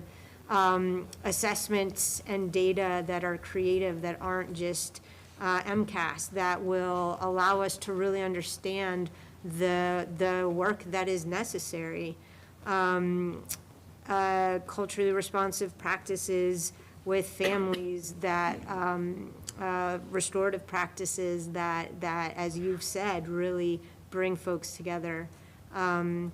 Effective collaboration with and support of the union to really work collaboratively and supportively, to not come at our bargaining with it's us versus you, but really, again, as you've said, centering student success. Excellence in diversity, equity, and inclusion, and justice, effective community relationships, special education that is affordable and also really meets our students where they are, and a visionary who can really bring people along. So all of those things clearly, cohesively articulated into one district vision is sort of maybe where we're going next. Right. You can see there's a reason I applied for this job. All right, thank you very much. Well, there was a piece of your question about measuring. And I will say that in the district improvement plan that was passed 2 years ago? Yeah, maybe two. Yeah, 2 years. Because we've been on the committee for 3 years, so it has to, yeah, okay. There were goals, and that was great. And it was presented to us, and the school committee said, but where are your measures? How are you gonna say that this has been achieved? And so I think the measures that are in there could be improved, and we hope that our next superintendent helps us to do that as a school committee and as a school community. But that is definitely something that this committee supports. Could I add one more thing? And these are sort of practical things that are already in various stages of being enacted, but sort of significant curriculum changes. There was sort of somewhat of a rollout of standards-based grading. There's a lot of work to be done there. And there's just a real hunger, I think, from the district that's filled with a lot of just wonderful and talented people. And students and families and staff, just everybody who really are looking to take some next steps, the ones that have been outlined by Dina. So, yeah, it's like how do those tactical things get rolled out in an effective way that really speaks to these values and people buy into? I think that's part of the challenge, yeah. Thank you, Dr. Bruno. Thank you. We appreciate it. Thank you. Thank you. Thank you very much. Good evening. Okay, so, We're on recess. yes, we have about a 10-minute break, and so we're gonna recess and come back at 8:25. Thanks, everyone. I have creamy caramel filled and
She's in sneakers. We heard about her sneakers. Table closer. Oh, yes. Okay, before we start, is that okay? We're gonna move you. Table closer. It's a little bit, it's been hard to hear, so we're gonna have to. Yeah, well, Jonathan went up and down. Wait. You can't. Can you really not?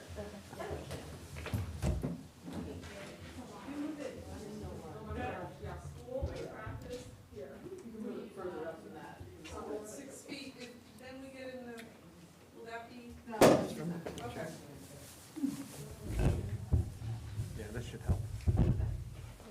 You have to sit back here. The challenge. I don't know what it was that she wrote, but Did you do it? Me indeed. Oh, sure. Just get my good side. Yeah, we're back. We're all set. Okay. Thank you. You absolutely. So, Member Goldman, can you? She's back here, actually. Hi there. I'm Emily. Hi, Emily. Nice to meet you, Marissa. Nice to meet you. I'm Mike. Hi, Mike. Nice to meet you. Marissa. Welcome. Thank you. Hi, nice to meet you. Nice to see you not in the Yeah. bathroom, Dina. Nice to see you Good to again. see you again. Nice to see you again. Nice to see you again. It's going good. Hello. Who's going to also? She's, I have to go. yeah. Again, she said hello to you earlier, but. Hi there. Nice Right, to see the you. camera wasn't on yet, so I didn't. Nice to meet you too, welcome. Thank you. So good evening, Dr. Mendonza. Thank you so much for joining us this evening and for your interest in serving as superintendent of the Northampton School District. We're happy to welcome you and spend time with you this evening. We are going to ask you a series of questions and we'll all go around in order. And we may ask some follow-up questions if we want to know more about your answers. Sure. So we have a lot to cover this evening. It's 90 minutes and 18 questions, yes? So if you. Okay. And I won't be the time checker. Okay. And if you want a time check, feel free to ask. So if you're ready, I will just go ahead and jump in. Yeah? Okay. Yes.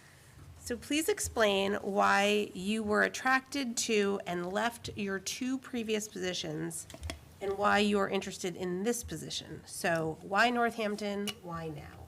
Sure. So my two previous positions, I'll go back to the first one, which was principal of Mohawk Trail Regional School up in Shelburne Falls. I was the principal there for about 5.5 years. When I began there, I was hired as a co-principal in a two-principal model. So the superintendent at the time, there was an assistant principal and principal model, and the assistant principal moved on to a principal position in the district at another school. And at that time, Superintendent Bonaconti had decided to try a co-principal model, to shift to a two-principal model, because there was a lot of research out at the time that there's principal burnout, referring to that, and quality of life for principals. And Mahar Regional School was in the midst of doing a co-principal model. They had done it for a couple of years. We were both 7 through 12 schools, and so he had talked to their superintendent about the model. They did it a little bit differently. They chose as the two principals to do principals of the middle school level and principal of the high school level in their model. At Mohawk Trail, the other co-principal and I, after discussions when I was hired, we decided to share buckets of leadership. And so we both owned the curriculum and instruction bucket together. And then separately, I owned student life, extracurriculars, restorative practices, athletics, anything really tied to student culture. And then she had owned the operational aspects of the role of the principal. And so we had a shared email together as well as individual, so all of our communication came out together through a co-principal model. We did that for 3 years, and then after the 3rd year, my co-principal moved on to a different district, and at that time we decided to revert back to a traditional model of a principal and assistant principal. At that time, it was budget-driven. And so that's what I did for the last 2.5 years when I was there. The reason why I left Mohawk Trail is that we had gone through a really robust redesign model when I was there called the Trailblazer model, where we reimagined the school experience. And so over a period of 3 years, we really leveraged distributed leadership of educators. We created a new building schedule, an advisory model, a portfolio system. And I really felt that I had launched Mohawk Trail into a different season of time. And I felt like I had contributed a lot and I had gained a lot of knowledge to want to bring the Trailblazer model and its ideas to a district-wide system. And so when the Pittsfield Deputy Superintendent position opened, Pittsfield is my hometown. I applied for it. I was really excited about going back home and doing some good work there, and obtained that position. Now, the reason why this is going to lead into why Northampton and why now, well, Northampton is my home now. And this opportunity presented itself, and I felt really compelled to be a part of and work in the community that I was living in. And what I've been really thinking about lately about Pittsfield is that Pittsfield gave me great strengths as a student myself there to launch myself as an adult in the world. And I went back home to get the experience I needed to become a superintendent and launch the second phase of my career. So just really wanted to say that because it's been an incredible experience. Some people don't quite understand what a deputy superintendent is. They know assistant superintendent. So I'll just explain that really briefly. We have 2 assistant superintendents in the Pittsfield School District, one tied to business and finance and one tied to career and college readiness, really working with secondary level. We also have a CTE high school, and so she really focuses on the vocational programming. We have 14 shops, and it's a really progressive school site for our students. And so the deputy superintendent in Pittsfield is somewhat of a junior superintendent. I support all buckets of leadership, but I prioritize and focus on principals and school leadership. We have 5 schools that receive targeted assistance from the state. So I'm also a point person with our curriculum director for those 5 schools and working with the state systems of support team. I also work with vice principals and deans of students around our code of character, conduct, and support, which is rooted in restorative practices and social emotional learning. So I oversee the implementation of that, work with families and students through that process, and really serve as a liaison for families when they have issues or concerns that may arise at the school-based level and work with them. So I might attend meetings with them. I've attended IEP meetings. I have a few families that I go to all of their meetings to support their progress. But then overall, I'm really just assisting with directors on implementation and professional development opportunities and really think about the district as a whole and how we want to move that work forward. And the other piece that I really just want to say about Northampton is that I've been in Northampton for about 11 years now. My children have gone through the school system. I have a daughter who is a senior in the high school right now. So in a few months, she'll be an alumni, and that's both sad and exciting at the same time. And as a queer woman, it's a wonderful community to experience the acceptance and celebration of my family. And so I would love to lead a school district to encourage that acceptance and celebration of all families that exist in our community. Thank you. Question 2. Can you talk about the communication structure you execute and use in your current role? How do you ensure clear, culturally informed, timely communication that effectively informs a diverse set of stakeholders? And can you give us an example of a time when you needed to quickly and effectively communicate difficult news or information to all district stakeholders? And can you walk us through the steps you took to reach everyone? Sure. So I think the first piece about communication is really building trusting relationships with your community, with all stakeholders, from staff to students to community members to all of you as well. And so building those trusting relationships increases your ability to communicate effectively because you begin to understand how people wish to be communicated, what they want to be communicated on, and identify forms of communication. I think so many people now, we have little computers in our pockets, and people are more likely to want to receive text messages than phone calls. I will admit that sometimes I've just hit delete when that phone call is coming through because I know I'm going to see an email that comes through or a text message, and sometimes it's just just faster to do that for me based on my moment in time. Other folks want a direct phone call, and they want to have that communication. So it's really understanding preferences of individuals and ensuring that your communication also meets the needs of your community. So if we have multilingual learners in our community, we want to make sure that we can effectively communicate in their language. So if we have mechanisms for that, I'd love to look into if there's not already a system. As an English speaker, I don't know if there are systems in Northampton as a caregiver where I can opt in to my language being messaged to me, or if there's apps that we could be using district-wide to ensure that that happens so people feel connected and that you don't have to spend the time then translating the messages, especially if there's moments of immediate need for that communication to happen. And I also think when you're communicating in a way where you're delivering a message to an individual or a family or to a student, having that face-to-face time is really important. Some folks might just prefer that phone call. Some now with Zoom, it's really easy to hop on a Zoom and to see that individual. And I think also timely and accurate information is really important. Sometimes I will email a caregiver and say, I've gotten your email, I've received this information, I want to look into it, and then call you back with some more detailed information. But to just let them know I've seen the message, but I might need some time to kind of cull some more information, talk to a building principal, look at our code of conduct, look at our curriculum, and get some more answers before I respond back. But I always want to just let them know I've seen the message, I'm going to circle back to you with some more detailed information. And then sometimes afterwards, depending on the conversation or the information that is being shared in a phone call, I may follow up in an email just to ensure that everything we've talked about, we're both very clear in that information and it's shared back out. Sometimes I may end up CCing a principal or a director if it involves them, maybe particularly the special education director, so that everyone kind of knows the conversation that we had and the information that's going back. The important part is that everyone wants to have a voice and to be heard in education. That's really important. These are children that really need us to be present in their lives, and their caregivers and adults need to be heard and feel that they have the capacity and the ability to step forward and seek help, to ask clarifying questions, and that somebody is going to respectfully respond to them and take the time to truly listen. The piece around really immediate information that I will speak to right now as the deputy superintendent, I'm not responsible for district-wide sharing of information out. What I do appreciate is that our superintendent does share drafts of what he is thinking about sending out to community members and have it cross-checked with others such as myself or maybe the safety director.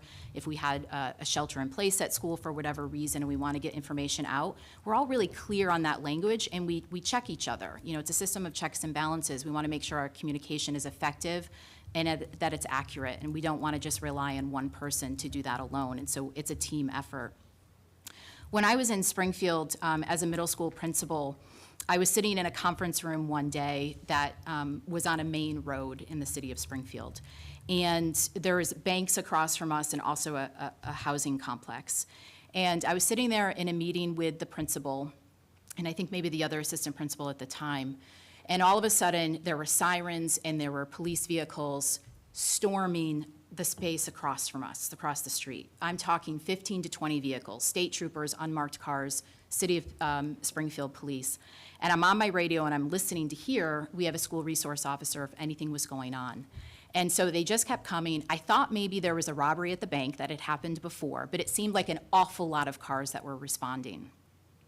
And so I immediately said to the principal, let's go into just a hold all movement. That just meant in our building, we're not going to allow passes out of classrooms. Continue teaching. Let's just do a hold all movement until we see what's going on. We didn't have PE classes outside at the time, or else we would have brought them back in. I called the safety director of the district and I said, do you know anything that's going on? Because they had access to scanners. And he said he hadn't received anything from the police yet, but let him look into it. He tried to reach out to our school resource officer, but he had left the building and was now across the street. So he knew something was going on. Unfortunately, what happened is that an officer was killed across the street during the school day. And it turned out, at that point, we went into a shelter in place because we did not know what the outcome was going to be. And it was extremely unfortunate that it was connected to one of our families, that the officer was escorting one of our caregivers home in a domestic situation, and the person was waiting. And so both individuals were injured, the officer being killed. So as we're waiting for more information, and now, it's a lot of time is going by, and we're very nervous about this, there's banging on our front door. We sent out initial communication to our staff to just give them some basic information about what was happening. We made an announcement for staff to check emails. We were not ready to send anything out to families yet because we didn't want families arriving, which typically would happen when there was a scene across the street. There was banging on our front door about 30 to 45 minutes later, and we did not want to open the door because we didn't know who it was. We could see them, but we didn't want to leave our space. We were using our cameras. My family engagement coordinator recognized the family and said, this is a family member. They looked distraught. We went to the door and ended up being family members of the victim from across the street coming to get the student. And at that point, things began to settle and shift. We realized it was moving into an investigation rather than, an active situation. They'd had the shooter, things were starting to move, and that's when we began to message with our families, but we coordinated with our district leaders at that time to determine what that messaging was going to be, so we had accurate information. We then ensured families that we would have our school adjustment counselors and school counselors to support our students over the next several days, and if families needed to access support from a counselor, they could do so. So that is just an example of something that happened many years ago that was a really difficult situation to kind of work through in the moment, in a principalship when your school resource officer had left, and we understood because it was all hands on deck at that point because their brother had fallen and was going across the street to assist. And so afterwards, I will say that we came together as a district with the safety department to discuss in the future what could happen, because we felt we were now at risk potentially as a school building, knowing it had engaged one of our family members, and we're worried that if the person had gotten away and ended up in our building, we were left without that support, and what could we do in those moments? We kind of talked through some scenarios and what to do with that. So we needed to really come together as a school community around that piece.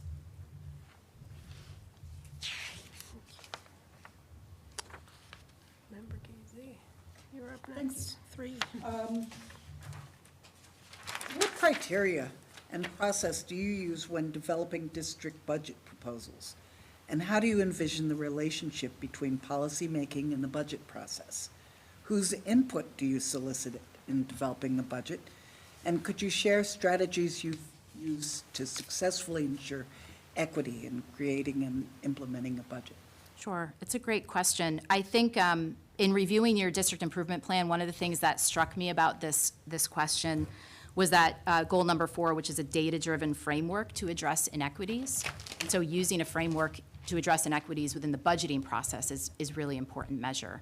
One of the things that I've been researching and thinking a lot about, we don't do this yet in Pittsfield, but we've begun to discuss it. We had an equity audit a few years ago, and from that audit, we had working groups, and in those working groups, one of the things that we talked about was student experiences, but does come at a cost if we wanted to have after-school transportation and other pieces.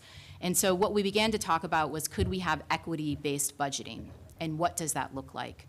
And so in our research, we identified really student-based budgeting, where you would look at schools and you would identify their special education population. So really specific student groups that the state identifies, high needs categories, low income, multilingual learners, and you assign a rubric and a score to students who fall into that category, so that you could ensure that where there are high needs for students that may need additional programming or services, you would weight the formula based on the students that are in the schools, and the school budgets would be based on that. Many districts think about a one-size-fits-all mentality. This school has a literacy coach, all schools need a literacy coach. But that may not be necessary based on your data and based on the students in front of you. In Pittsfield, we have vastly different elementary schools across the city with very different needs. One school that is one of the top elementary schools in the state, and several schools who are at the very bottom of schools in the state, to be quite honest. But we think about funding sometimes in the same way. If they have a dean of students, maybe another school also has a dean of students. And so really thinking about the needs and using data or an equity framework to approach that budgeting process. And in terms of that budgeting process, to go back to the first part of your question in terms of policy, is that often school committees and districts have policies tied to the budget. It might decide what the timeline is going to be or what the process is going to be, when you need to do X, Y, and Z to be able to present and get it approved by city council, to be presented in front of all of you. And so you have to make sure that you're kind of doing that, what we do in curriculum, that backwards design process for budgeting. And sometimes it feels like when you do that, you're in the budgeting process forever. We always want to try to start it in, say, December, but then we always say, oh, it's not enough time. And so then you're like starting in September and everyone's like, but it's the start of school, how can we think about this? I think it always has to be in a mindset, which is why you have that business director who can keep thinking about it to anticipate where you might need to make shifts in the future. ESSER is a perfect example. We purchased a lot of things, maybe a lot of people, but we're not pausing 3 years later to think about what it's going to look like and how you phase out of that because the funding may be going away. I think we're all hopeful that it just kind of would keep coming. We're not hearing about that anymore. So now we're stuck and we're in a pickle in a lot of districts and we're facing the same budget concerns that you all are facing and really thinking about where are the priorities. Your district improvement plan or your strategic plan should align to your budget. Whatever you identify as your school priorities and your district priorities should live within your budget. And we should always pause to say, does this connect to our vision and mission? Is this what we want to invest in? Is this what we said we were going to invest in? Does it support where we want to go as a district? One of the things that has been really helpful, and I shared this earlier today in one of my meetings, is that Pittsfield developed a plan last year where we would host a school committee workshop, a budget workshop. It's an open meeting, but where principals and directors and school committee members could come together around the budget in December and kind of talk about where we are, where we're headed, what our current budgeting needs may be for the future, and the rationale behind that. And then we developed the budget timeline and process from there and step through. This year, we're adding a second budget process. We just presented last night the first kind of preview, the first peek at the budget. Monday night is the public session and public input, and then we're going to have a budget workshop again, a second round, where principals, so there was less conversations and questions asked last night by committee members, just some clarifying, and we're going to really dig deep at the follow-up budget workshop where they can ask why an administrator may be looking to add another teacher or why they can cut 2 paraprofessionals, for this reason to add another special education teacher. So what is the rationale and the reason? And we could dig a little bit deep into a workshop where we go around and station rotations and collect information. That's been a really powerful process for us, and our school committee has really loved that idea of talking to the folks that the budget directly impacts and who are then going to utilize it in their either departments or in their schools. So if that does not already happen in Northampton and I was to take this position and be the next superintendent, I'd love to talk further about that because I think it's been a really powerful experience even for our principals to feel a part of that and to speak with their educators first and bring it together to that workshop. The last thing I just really want to say is that going back to that one-size-fits-all model, it's really about the priorities and the needs of a building, of where you're thinking about it. And those are difficult conversations, right? When you have 4 elementary schools, often people want everything to be the same there. And maybe it doesn't need to be. Maybe there are different priorities because students, have different needs for that building. And so you have to really identify what those needs are and then speak to those needs and put your budget to those needs. And sometimes they're difficult conversations, but those are the conversations we have to have. And if we root it in the student experience and we root it in data, that's the best way to go. It's not just fluff. It's not just saying everybody gets everything, because that's just, it's not the way education works for our students.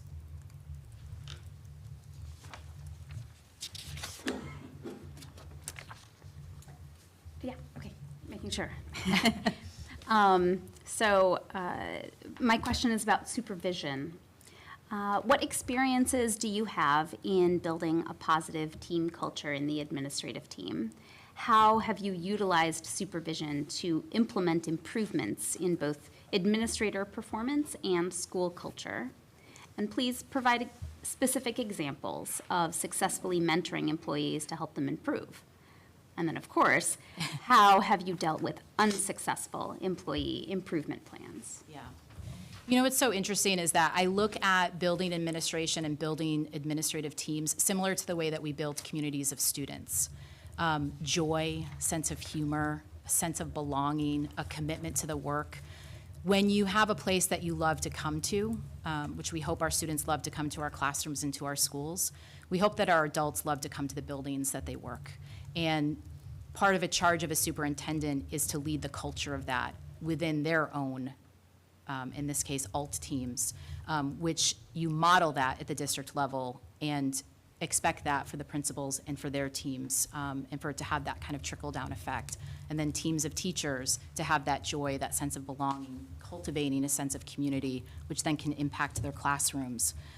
It's really important to know who your colleagues are, get to know them, you know, who are their families, what do they like to do.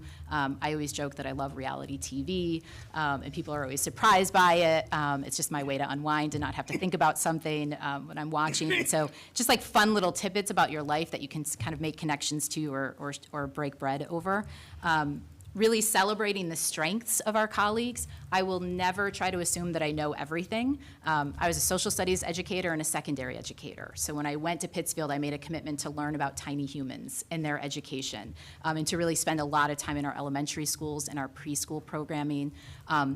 One of the things that I did in order to help me learn and actually help to cultivate my relationships with the directors that I was getting to know was to visit schools together, to visit classrooms. And we transformed that this year into doing learning walks together and calibrating what we were seeing and learning from one another about those experiences. And this year now in our second round of learning walks, we're bringing educators in. So if we go to a building, we have a team of educators that is walking with us too, so that there doesn't feel like there's this hierarchy of what we're looking at and what our teachers are, because there always tends to be this feeling of, ooh, the district's coming in and what are they thinking and what are they seeing? And so they come into the process with us and they do the pre-meeting and the post-meeting. They help us craft the feedback that we're going to give.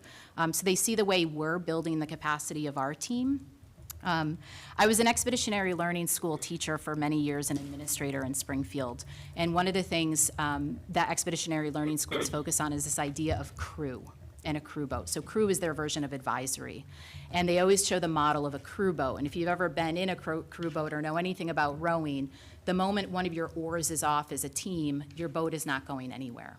And so the idea is to make sure that your team has an aligned set of goals and a purpose and a strategic way of thinking. And when all of your oars are in line together and you're rowing, you're going to move faster together. But when you're not and you're off and you have different priorities, you're not unsure of what your focus is as a team, the oars are all over the place and you're not moving together. So it's really important when building a team that you have an alignment of your priorities together established, because otherwise you're just sitting and spinning in that boat. The ways that I have also helped develop this at the school-based level, and we're starting to talk a lot about this in Pittsfield, is through a distributive leadership model. Teachers are experts of their curriculum and of their instruction. They have a lot of experience and knowledge. And we need to find ways to cultivate that. I mentioned earlier the Trailblazer model. We had strong working groups of educators building those schedules, the portfolio system, the advisory model. Administrators were not a part of that process. And we developed the protocols and the process for educators to do in those working groups, but then they were set off to do the research. We provided stipends. They were required to present to their colleagues and get feedback, to present to community members and get feedback, and then present a proposal to a smaller in-house Trailblazer team that included educators to approve and sign on the dotted line. I'm happy to say all three of those proposals moved forward and are implemented today at Mohawk Trail. So I think it's important to find ways where you can leverage that in a school system, leverage the capacity of our classroom teachers, of our paraprofessionals. Paraprofessionals were also part of those working groups, as were students in that process. In Pittsfield, we have started to leverage instructional leadership teams in every building, and we're actually working with our state systems of support team to help us launch that. And it's stipend teams of educators and paraprofessionals together with their building principal, and we're working towards that development. They meet monthly. We have expectations around time, and then they also are conducting learning walks in their building and using data to think about future professional development opportunities. And some of our schools that are really kind of moving and grooving in the ILT world, their educators are designing and leading professional development. At Mohawk Trail, we also did the same thing. They were leading collegial conversations where the administrators could step back and be participants of that professional development. So it was really an all hands on deck. I really think you need to think about coaching cycles and coaching principals. I have a few principals this year that are very new to the role of principal. and did not have assistant principal or vice principal experience because they were elementary based, and it was harder, to obtain those roles. They don't always exist at all the elementary schools. And so I've been doing a lot of coaching and supports. We have new monthly principal meetings where they could identify topics they want to discuss. In one case, at an elementary school that actually has a co-principal model, I invited 2 veteran elementary principals from outside the district to come in for the day, to observe, to visit classrooms, to look at all of their processes they had developed, their schedule, lunch routines, recess routines, and then sit and debrief and offer recommendations to them, which was really awesome. And they implemented some of those recommendations almost instantly. And so when I don't have the resource, I'm going to find someone else who has that resource to support and make up for the gaps that I may have. Now, in terms of an unsuccessful improvement, I'll give just a really quick example because I also want to make sure I'm keeping track of time. I'll talk about a teacher experience that I had, and I have had very few of these, but the evaluation cycle for the state of Massachusetts, the redevelopment of it a few years ago was really rooted in a coaching mentality. You can't just go and fire a teacher. That's not possible, and it shouldn't happen unless there's really major safety concerns that are emerging. But it was really developed where the person was on a directed growth plan to start, where we needed to transition them after some patterns of, concerns were emerging in evaluations over time. And then we were working with that educator through that directed growth plan, and we still weren't having a lot of movement. It involved coaching. We had instructional coaches supporting, helping develop lesson plans, modeling, supporting the development of the grading process for this educator, and things were still not working. So then we needed to move to an improvement plan. But before we did that, the educator had identified that they felt that they were a stronger math educator. They had come from an elementary background, but were now at middle school. And so we ended up moving their placement. So maybe it wasn't the right fit. Maybe teaching the ELA block was just not the right fit for this educator. And so we moved them, and we're able to, based on staffing, move them to a math position to see if this was going to improve their work. And because their knowledge was there, they felt strengths in it. And while there was strength in doing math, the execution of instruction still was faltering. So it was a good 3 to 4 years of a process of support for this educator. So it wasn't something that happened in a year. And it's hard, right? Like, you want to do what's best for students. You want to have the best folks in front of them, but you also want to allow the time for individuals to get professional development, to get some direct coaching, to go and see best practices in action, so visiting other classrooms. I've even sent educators to other schools that I know have great practices, or teachers to go and see, and to come back and talk about what they've seen. But in some cases, in very rare cases, it does not work. And this is one of those cases that it did not work, but we felt very confident we had gone through all the correct measures to provide the best supports in that process.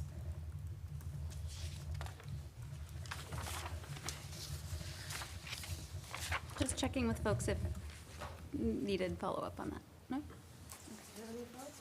Member Snyder, up next. This is a curriculum question.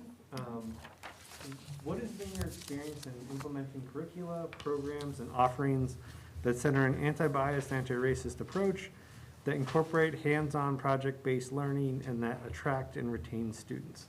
That's a really great question and an important one. Last May, I obtained a doctorate in education policy and leadership, but it was rooted in anti-racist practices. And in my doctoral work, I looked at the lens of becoming an anti-racist leader as a white leader, and what that means, and how to approach that work. Owning personal bias first is really important, and so you really need to think about, before you can really execute anti-racist or anti-bias curriculum, you need to ensure that your educators have had the space to do that personal work, to try to identify bias, to be able to pause in moments where, ooh, I think what I just said is a bias that just got revealed. And then to be able to look at their curriculum and reveal where bias may live, and to do that. So I think the first layer is really thinking about that professional development before you can expect folks to be able to do that and to implement it. You could always look at a curriculum that says it is anti-racist and anti-bias and think about purchasing it, or a textbook, or a novel for a unit, but if the educator hasn't done that work or that training, the bias will always seep in. And it most likely will seep in anyway, because we've been rooted in this our entire lives. But it's the acknowledgement of it, it's the ability to pause and reflect and review. As I mentioned earlier, being part of an expeditionary learning school, both as a teacher and administrator, it was rooted in interdisciplinary projects, project-based learning. And I'll just speak to one really powerful learning experience that we had as educators that I was a team lead for in a 8th grade social studies. So 8th grade social studies was the anchor course for this interdisciplinary project. It was paired with ELA, and then we had some support from math around data and stats. But at that time in Massachusetts, it was early US history. And what I chose to do over the summer was to redesign the curriculum so that we were teaching it from the lens of voices that had been historically silenced in early American history. So the voices of Native Americans, of women, and of poor colonists, and what their experiences were in each of these events to the extent that we could as possible with research and curriculum that was available for middle school students. And we developed an expeditionary learning project that was titled Silenced Voices. And from that, we really focused on Native American lens. And what we did was we thought about Native American history and the marginalization of their voices and where Native Americans are today in our society.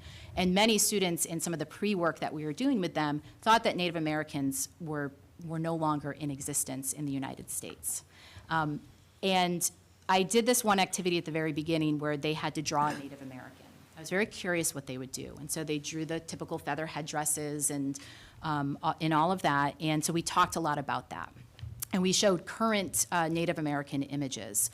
There had been a photo exhibit, and so we showed that and demonstrated it. And I had a student, I'll never forget, he raised his hand, he was great. And he said, I drew a current Native, and he was so excited about it. He had drawn a person that was in like jeans and a t-shirt, but with a feather headdress on in front of a building that said casino. And so we revealed and talked about stereotypes. That just led to stereotypes and conversations about that. But the most positive thing that came out of that unit of teaching was that we formed and then we talked about Native Americans being used as mascots today. And so I had a group of students who from that expedition formed an anti-Native American mascot committee. And they did a lot of work on it. They put together a full presentation. Gil Montague at the time was talking about getting rid of their mascot at Turner's Falls and the tomahawk chop that they would do at their football games, primarily in basketball games. And my students reached out to the school committee and they invited us to present at their school committee. And so a group of Springfield students, we all drove down and they presented and they were so excited about it. And the vote was to eliminate the tomahawk chop. And part of it was based on the presentation of students that they delivered. And so it was place-based learning, it was relevance, the students were deeply connected to it. They developed the proposal themselves, they had a whole like paper version of it, then they had the slideshow presentation that they developed, and then they personally delivered to school committee members. And now, fast forward to me being at Mohawk Trail with a Plains Indian as the mascot, we went through the same thing, and I used my students' presentation from 5 years earlier to show to classes of students at Mohawk Trail when they were asking about this imagery and what we could do about it, and they used some of that to speak to their school committee, and we eliminated both the imagery and that went along with it. So it was a really exciting time, and I think that's just an example of curriculum that I've been a part of that was developed. But I think relevance is just really important for our students. We want to make sure that we have relevant curriculum, relevant experiences for our students. You know, I think that some of the things that I've been seeing just posted on the NHS Instagram page, Mr. Moylan bringing his students out to the river out back and using that as a classroom experience. We have a lot of teachers who are doing that work, genocide studies, gender studies, that are really deeply connected to what's happening in our society and trying to lift the veil of racism. And, you know, I believe that if you tackle racism, you tackle all the other isms and stereotypes. And I think there's a lot of it really has to be rooted in the professional development of how you approach that. In Pittsfield, we have a bias review process for our curriculum.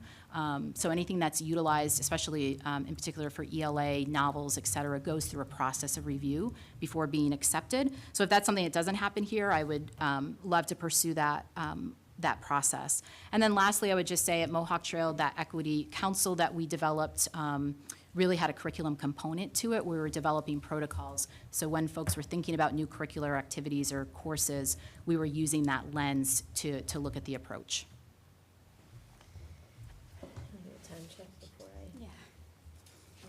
We've done from 8:35 to, we have 30 minutes so far, so we have another 60.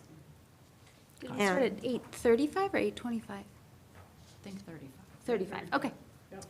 And we're on question 6 Got it. out of 18. Going. Okay. So are we slightly behind? I'm sorry, I'm bad with the math here. We're slightly behind, but we're going to catch up. I But we know. sure are. Not with this one, though, maybe. Multi-part question. This is another curricular-based question. Got it. There's been a lot of discussion here in our district, as well as others, about the role of honors, embedded honors, standards-based grading, advanced courses, and considering issues of educational equity. Sure. How do you approach curricular decisions that center equity and ensure all students are appropriately challenged and engaged, and teachers are effectively supported and trained in meeting those needs? And how have you supported administrators in navigating the complexity of implementing the rollout of all kinds of curricula that may not be embraced by all of the faculty? Sure. It's a great question. I've been following a little bit since I have students in the high school at the time where some of the things were coming up. Mohawk Trail, we were kind of mirroring that. We have embedded honors that was implemented when I was there. And part of that reason was because of scheduling, such a small high school, but wanting to provide a lot of opportunities for students. And so it was very hard to have separated out honors classes. And so part of that, and I've heard from some educators today around the approach. The approach is really important.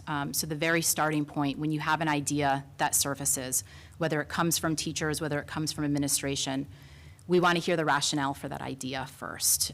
Where does the data support it? What are the needs behind that? And then you've got to map that out before you even start to implement. What do teachers need to have happen for that? What is the communication to caregivers? What is the communication to students who are going to be in receipt of this process, which is going to be a shift for them? And I think I'll talk really about the high school approach around this, since that was there today. So when you start to map it out, you have to involve voice in that process. So teacher voice, caregiver voice, student voice. You need to have a process to share what you're thinking, why you're thinking it, cull the research, because you can find research for anything, for or against. And so then you have to bring it back to the priorities of the district and why it matters for this district. And then begin to consider what the implementation needs are. If teachers have not had professional development or understanding and awareness of how to do X, Y, and Z, then you need to build in the time for that professional development and not rush the process. Because if our educators do not feel confident in it, it will not be rolled out well. And if our caregivers do not understand what this means for them and for their students, it will not end up well. In high school, you have to really consider, if you move to standards-based, you have students who were not in standards-based before, and so a transcript looks very different from, say, sophomore year to junior year. And so then you have to think at the counselor level, how do you translate that on the transcript so that colleges and universities, if that's what a student chooses to go to, understands how this change happened. It could impact rank, it could impact GPAs. So what does that look like? Then that goes back to policy of how you're going to grandfather the system in over time. You can't do any of this implementation until you have that set out for what you're going to do to approach. Because if you have mixed classes, you can't just say this class is going to do it and these other classes are not, because they're already heading into senior year. Well, what if they're sitting in a class with sophomores and juniors? Our educators just not going to transition to that. So it's really important that you have depth around the process. And then in terms of access, you think about universal design for learning and what our students need in the approach. I believe that every student can access the curriculum at any level. And I will be frank, the state standards do not come in honors levels. They come in one level. And what we found at Mohawk Trail, it may not be the same at NHS, was that when we asked math teachers specifically about the difference between honors and non-honors, it was pace. It wasn't about going deeper into the curriculum. It wasn't about inquiry-based. It wasn't approaching it differently. It was just about going faster. And so that's when we pulled back and realized we want our, like, to us, honors meant, because that's the piece, what does honors mean to a school district, was that there was challenge happening. It wasn't just about fast implementation and learning. It was about approaching things multiple different ways. It was about team building and teamwork. So really defining what you want your honors curriculum to be. You can do site visits to other school districts to understand how their implementation is rolled out and bring it back to your system. But again, you have to have all honors, an all hands-on-deck approach to it, and it does need to fit your rationale. One of the things that we did in the implementation is that each year we began to identify students that were transitioning from non-honors to taking honors. So we were tracking students in that way. In the embedded honors system, were more students opting in to honors. And we were seeing gradual increase of students who had never taken honors before opting in. Because now they're in a space where they could see what the assignments were, and they were like, I might want to try that. And sometimes they could try it without having to be honors, and they would just try it and decide, like, okay, I think I'm going to do the next assignment. And so educators are really working with students to understand that process, and then we tracked the data over time. It's really important to understand who are students sitting in honors, in AP, in early college, who are the students. And if not all of our students are represented in those spaces, we have to look deeply and critically as to why. And that's where we have to go back to that universal design for learning, think about any kind of tiered instructional practices that could support our students through this process. Follow-up question for you. Sure. How have you supported English language learners to achieve excellence while being fully integrated into the general education classroom? Yeah, so this is really important. Not that it is the same, but there are similarities between multilingual learners and special education students, and really thinking about ensuring that all educators have been trained in how to work and support multilingual learners. I had a really great conversation this morning with Director Barry about the one touch point that the state requires around the endorsement for educators. And it's kind of like a checking of the box. If we don't continue to validate our teachers and their understanding of our multilingual learners, because it's such a vast playing field, right? You can have newcomers, you can have SLIFE. What are their experiences, what do they bring, and what are the resources and access points that you can develop as an educator for them to be a part of it? And often, just like in special education, many of these access points are perfect for all students. And a sense of belonging is really important. I had asked that question about the sense of belonging of multilingual learners if there were surveys that Northampton did, so you could see, do they feel connected to the curriculum? Do they feel connected to their peers in that process? Because I think it's really important. I think too often for multilingual learners and special education students, we leave it to who we consider the experts, the multilingual teachers and the special education teachers. It is all of our responsibilities to ensure that our students are accessing in places. And also to understand if they're coming to us, say from Guatemala, what was their experience in Guatemala? They may have been taking high-level course there in their native language, and so how can we help support that here so they don't feel like they're taking a step back because they're learning another language? Sure. So, what has been your experience supporting students during the ongoing pandemic? Tell us how you have addressed learning loss and increased mental health needs among students of differing backgrounds, including socioeconomic, ethnic, racial, sexual identity, etc. This is really important. I think many districts are struggling with this post-pandemic. Just how do we educate our students? There's a lot of things that have been surfacing. One of the glows I have seen come out of the pandemic is that we are breaking down the stigma around mental health. So it is hard for us to find therapists. I want to argue that's a good thing, because that means people are accessing therapists. And so now we have to think about ways that we can partner, right? And to identify. Just now in Pittsfield, we are working with some outside therapists to do some support, either telehealth or in person just after school, but we're helping to coordinate that and to partner that. We did it at Mohawk Trail, but they came on site and delivered it during the day. In addition to SEL supports, thinking about our school adjustment counselors, do they have the capacity and the strengths to deliver where they need to deliver? Oftentimes, SACs are pulled, school adjustment counselors are pulled to attend meetings be a part of SST meetings, to communicate with families, to be part of even maybe discipline stuff that's going on with a student they're working with. And sometimes if you do a time study of that, you'll notice that SACs might only have direct service time of 30% of their day. And the other 70% is more administrative or attending meetings. And so now we're adding more SACs because we can't get to all of our students and their needs.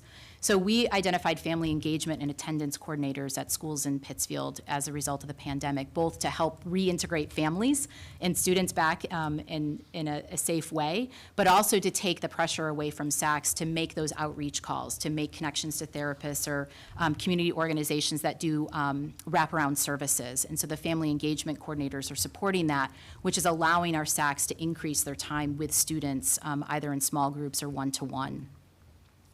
We also want to make sure that we think about the academic component as much as we think about the SEL component. We have many second graders that did not have a formal full year of education, and we're seeing the data that's telling us there have been some struggles there. So in Pittsfield, we really utilize and have gotten some grants from the state around the vacation innovation academies. We did a math one in February, and it was awesome. It's all project-based. It's fun and engaging for students. And we're also doing academic jump starts over the summer to help support students. We have special education programming. We have general programming. We have multilingual programming in the summer from really to jumpstart their academic piece or to kind of do some learning loss. At the elementary level, we really think about, we have win blocks, what I need blocks, and so every student has something. It's not just for students who may be, whose data is low, but it's for every student. Can we push here? Can we pull up there? And so in addition to the core, this is really important. We can't think about interventions and pulling students out of core to provide the intervention. We need to ensure that they have the full core, and then we find ways to involve the intervention. The piece around that, though, is to ensure that students aren't being pulled out of other enrichment activities. So a student being pulled for an academic intervention in lieu of an art or a math or a music and getting restricted. And that is hard to do. In middle school, what we've found, we do an extension block, an additional ELA block, and that becomes differentiated for students. So some students are in Read 180. I wouldn't necessarily promote that. I don't love that model because it's not enough of educators with direct contact with students. But some students are in Read 180. Other students are working with ELA teachers. So we differentiate that block, but they're still all together for that core component. They're not losing anything, and students can still access music and arts. So it's really thinking creatively about your block, but I think that too many times we're pulling students out of the core to supplement, and then they're losing that core grade level instruction. And that's the concern, because they're still going to take a grade level. Unfortunately, we have to talk about it, MCAS. They're still going to have grade level assessments. And so if we pull them out of the core, they're losing some of that direct instruction around that. I think the other piece is thinking about how students feel connected to their community, implementation of advisory blocks, morning meetings, where you could do some of that SEL learning. You could think about SEL programming, do some lessons in there to support students, and then representation. I mean, obviously, we want to think about our staff, how our students can see themselves in the curriculum, within the staff. As a queer leader in the district, I wear a rainbow pin to try to just demonstrate, like, I'm a safe space. I don't have a classroom door where I can put the stickers on so students know when they come into safe space, so I choose to wear a rainbow pin. Really quick fun story is that I was in a third grade classroom last year, and I went and sat down next to a student who was working independently, and she talked to me for a little bit, and then she kind of just really looked at me, turned and looked at me and saw my pin, and she said, "That pin's for me." And she said, "It's for LGBTQ." And I said, "It sure is." And she goes, "I'm the T." And I said, "Well, I'm the L." And she gave me a little side hug, and then she ran off to the next station with the teacher because she was wrapping up. Left the classroom, bawled my eyes out, and continued on. Because it was just a really important moment where she just saw it. It was an instant joy. And now I go and see her all of the time, and she runs up and gives me a hug, and now I'm passing out the rainbow pins at this particular school, and I tell them they're my favorite fifth graders, but I said, don't tell anybody else that. But, so I think representation is really key and a part of that SEL component for our students.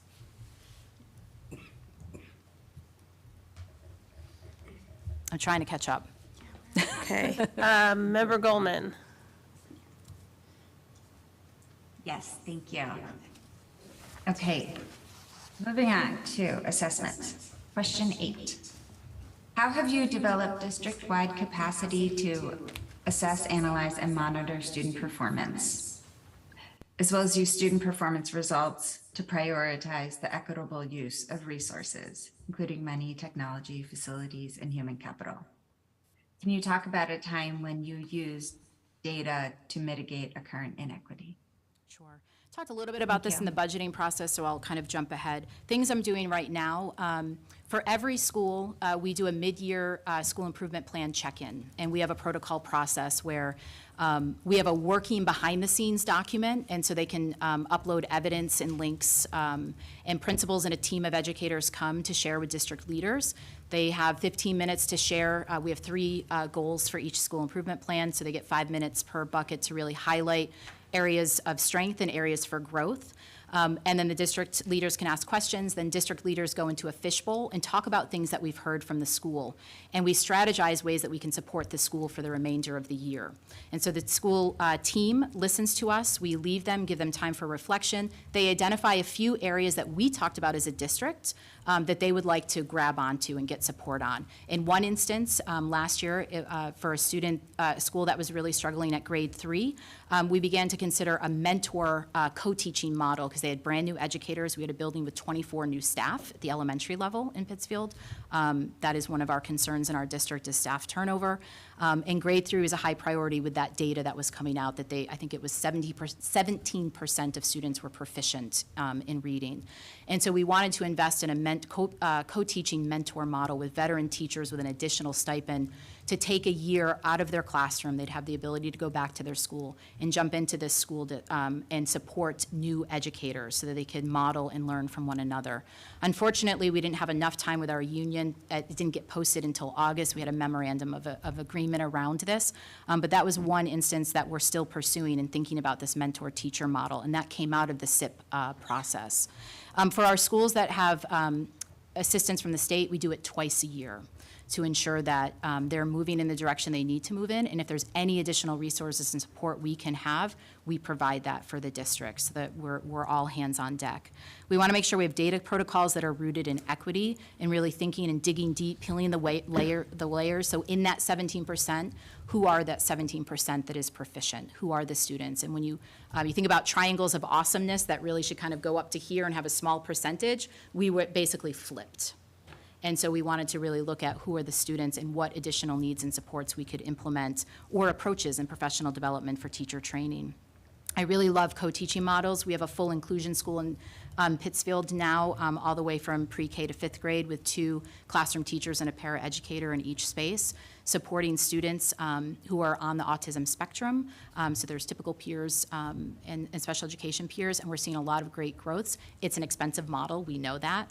But if we could replicate it and think about it in other strategic places, that's really important.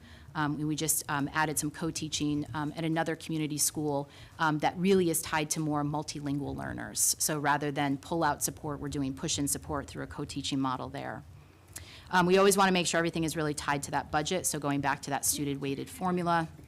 And then an example to mitigate a current inequity really is around the components of the multilingual learner and that co-teaching process. So we decided based on some of the data to do this mid-year and to collapse 2 classrooms into 1. It's an open classroom format, so it's just removing some bookcases, and now they have 1 big classroom. But we spent from January 4th up until February break planning for this, professional development. I actually supported, this is where there was new co-principals there as well. I met with the teachers every week, helped them map out the classroom, think about their schedule, anything from how they're going to run their math block to what happens if there's a lockdown drill, how do they do it now in this larger space. We kind of worked through everything we could, provided some training, did a book study together, and then communication was really essential. What did that look like? How is it going to be? They started to do little things together, like a morning meeting together to get used to it. And then after February break, they launched. And since February break, I've gone there every week to do an observation and support and provide feedback for both the teachers and the educators. And it's been awesome. Kids are really thriving in that space, and now there are other teachers in that building that are looking to do the same thing next year. So that's really exciting for us.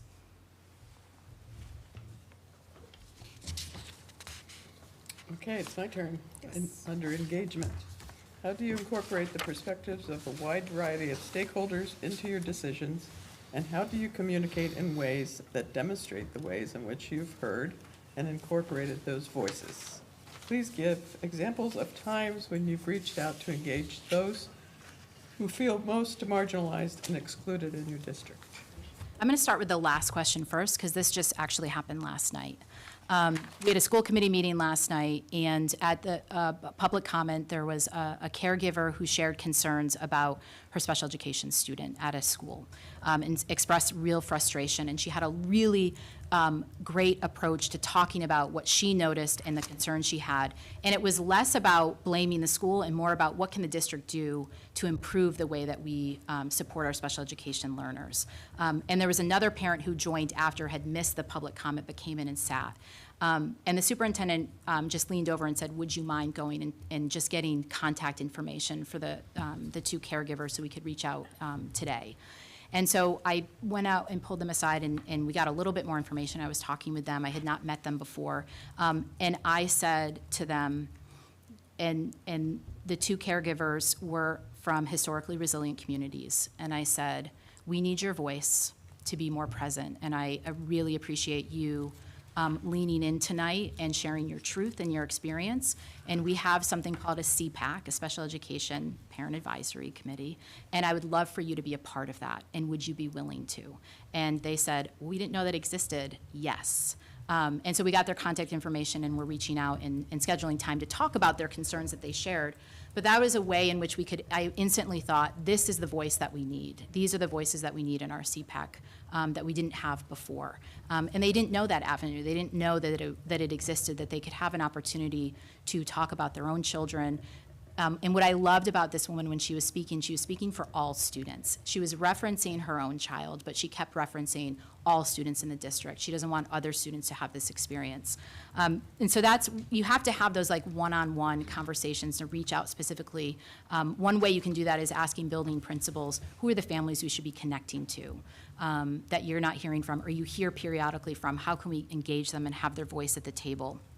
I've talked about the Trailblazer group. We've had it where we wanted to recruit caregivers. We provided stipends for caregivers to participate in groups, and we actually provided stipends to students to participate in groups as well, because we knew some students were going to miss work, and that was really important to them and their families, as were caregivers, the time. We broke bread together, providing food, making it worthwhile, providing hybrid meetings, as you all do, so that folks can participate and maybe still be at home with families in the process, or other ways that you can ensure that folks can participate. And then when you communicate that out, decisions, you talk about who are the members of the community. When we survey our community members in a predominantly white community, the survey results are going to be predominantly white families. And maybe 10% of historically resilient communities participate in the survey. You have to think about that student-weighted budgeting process and think about how you weight the responses of historically resilient communities so that there is an equal to the majority group that we have in our community. And you have to name that, and you have to be transparent that maybe only 10% said this, but we have to leverage who that 10% is. And we can't just go with majority decisions. And then you have to talk about that and name it in your communication. Thank you. So member Aileen Davis can't be here tonight, and she sends her regrets. She is a teacher in another district, and she has caregiver teacher meetings this evening, so. That takes precedent. So I'm going to read her question. Sure. Please tell us about your experiences with collective bargaining on both the management and staff side of the table. How does the superintendent, in collaboration with the school committee, use the collective bargaining process to promote student achievement? Students. Sorry, time check. Oh, yeah, time check. Time check. It's 9:30 now, and we have till 10:05, and we're on question 10 out of 18. Got it. Okay. This is a fast one. Okay. Students always come first in negotiations. So when we make decisions, we think about how that decision impacts students. And the impact can be on educators first, that they need this in order to be successful for students. But we always want to make decisions, what is in the best interest of our students? How is it going to impact them? Is it going to have a negative impact? Is it going to have a positive impact? why are we pushing that forward in the negotiation? So all of us went into education, at least I hope all of us, because we wanted to work with students and put students first. And so they should be part of that process of negotiations. As a principal at Mohawk Trail, it was the first time as a principal that I was involved in the negotiation process. That was interesting to be kind of on the other side of educators in your building. But it was very collegial in the process in talking about that. So that what I learned from that process is that the ongoing conversations that we're having created a stronger process altogether. So it didn't feel, like nobody loves negotiations. It's always tricky because there's sides, there's money involved, there's changes. And we all want to have what we want to have, and sometimes it's just not possible.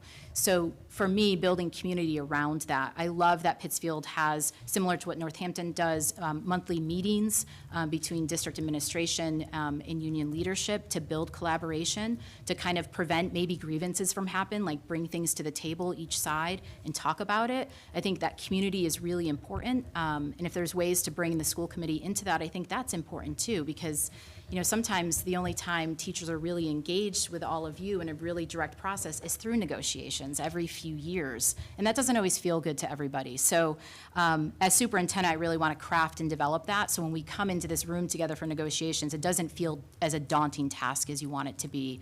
And that we may disagree about things, but if we can come out feeling good about kind of coming together, meeting in the middle around some things, and maybe going all the way with some others, that's always good, and I think helps to build community in the district, that we feel we're all coming at it together, and we're not coming with an agenda. I think that's really hard. We're all here for students, and we feel like we're trying to come with an agenda. The walls just instantly go up in that process. So really being thoughtful about how you approach the process and the timeliness of that process, I think is just really important. Okay. Next up, Northampton students have shared one of their top concerns is bullying and the use of identity-based slurs, especially on buses. We'd like to hear what your short and long-term approach would be to addressing bias in the district, and how you would support student agency and voice. Yeah, I think I've woven this in a little bit through some of the questions, but I do believe there has not been an equity audit that has been done in the district, and I really do think that could be beneficial. I know there is already anti-bias, anti-racist work happening, but we have Black Print, we have Adaptive X, we have Tiffany Jewell, we have a lot of folks supporting it, which is awesome. We want to make sure everyone's aligned in language around the process. So if, say, Jackson Street is working with Tiffany Jewell, but maybe Leeds is working with Black Print, is the same language for our educators and our students happening simultaneously? So when they convene together at the middle school, there is shared language from all of the elementary schools coming together. So that is really important. And an equity audit and then an equity task force and development of a strategic plan could help align that. So as superintendent, I would love to bring any person or organization that's working around anti-bias, anti-racist education to come together and really talk about language and where do they align with one another, what does Northampton want to use as language in their approach, and ask if our consultants and experts can use that same language. I had to do that at Mohawk Trail when I was working with EL education and next generation learning challenges. And we came together and came around common shared language, because they each called something different. It was the same thing, but used different language, advisory versus crew. So we landed on advisory, and moving forward, even the EL education folks used the language of advisory. In terms of really thinking strategically about bullying or racial slurs in terms of bus, one of the things that we have started to do in Pittsfield was to provide social emotional learning and bias training for drivers as well, and the monitors, because it's not easy to both drive a school bus and hear everything that's going on. I have always told my students that the hardest job in the district is to be a bus driver. And I share that because I remind them when you're in the car with your parents and how many times have they asked you to stop doing whatever, I keep my eyes on the road. Now there's 50 students behind them, all of them doing those same things. So it is really challenging, even just de-escalation strategies, understanding students with unique abilities and their profiles. And so we're doing a lot more of that. And the bus drivers are really engaged in it and very happy that we are doing some of that. So I think that can help offset, like you can start to get a sense of language and understanding. And in terms of bullying, you have to have a very clear process around bullying reporting and then follow through. A district close to us in Pittsfield had some real concerns that came out of the bullying process in terms of reporting. Whenever it is mentioned, you have to ask a parent if this or a student, Are you saying to me that you feel that you're being bullied? If the answer is yes, then that triggers that investigation, and you walk through it, and there's documentation, and everyone is provided with information afterwards. And then you have to come together as a team and really be talking about it. We want to create safe spaces for our students to be able to share where they see racial slurs or harms, microaggressions being used, and that our staff is trained around that. I think staff get very nervous when there are racial incidents that happen or microaggressions. Either they don't know that it's a microaggression, or they're too scared to intervene. They're scared they're going to say the wrong thing or intervene in the wrong way. So really professional development and modeling about how that approach is would be very beneficial. And then using that same training for our students, for how they can be allies and how they can step in, how they can recognize what a microaggression is, and to either step in or to report that it had occurred. I think you have some really great groups that are working that you could lift in students. You have that the JFK, I think there's a joint now staff and student multiracial group that's doing some work at JFK. There's I believe, a mental health club at the high school that I think we could leverage some of our students to lead some of the work of other students and also lead some of the work of teachers. What are students seeing that teachers are missing? And it's not the fault of educators, because it might be a 1-to-30 ratio in a space, and they can't always hear everything that's going on, especially in small group conversations. And so it's important for us to hear from our students what their experiences are, and for us to understand how we might be able to intervene more quickly, or to set up structures in our classroom for check-ins and ways that we can support it. I would also love to have, I had a principal cabinet when I was at Mohawk Trail, and I met with students every month from each grade level. I'd love to do something similar as a superintendent so that students have a direct means of communication. We have student representatives on the school committee, and that's awesome, and I meet with student reps. I actually met with them before the meeting last night, but I'd love to have more voice around that, and from every grade level. Elementary kids will tell you everything they love and don't love about their school. They're open books, and it's awesome to hear, and so will middle school students and high school students. So how can I get in and hear them more and bring district leaders with me to also hear their voices in the process too? Is it me? No, it's actually, Sorry. Meg, yeah, no problem. Take a breath. So we've made a commitment in this district to implementing completely restorative practices. And we'd love to know what your experience is with this and how you would go as a superintendent about supporting district-wide implementation as using this tool for cultural change. Sure. I fully value and believe in restorative justice or practices. I was a trained restorative practices facilitator. I got that training when I was in Amherst Middle School. We used restorative practices in Pittsfield a few years ago. We revised our code of conduct, character, and support, and I really want to emphasize character and support as part of that. I think people often believe restorative practices are a response to discipline, and it is that, but there's also other means to be proactive in a classroom that's really tied to social emotional learning, community building, sense of belonging, healthy relationships, student agency.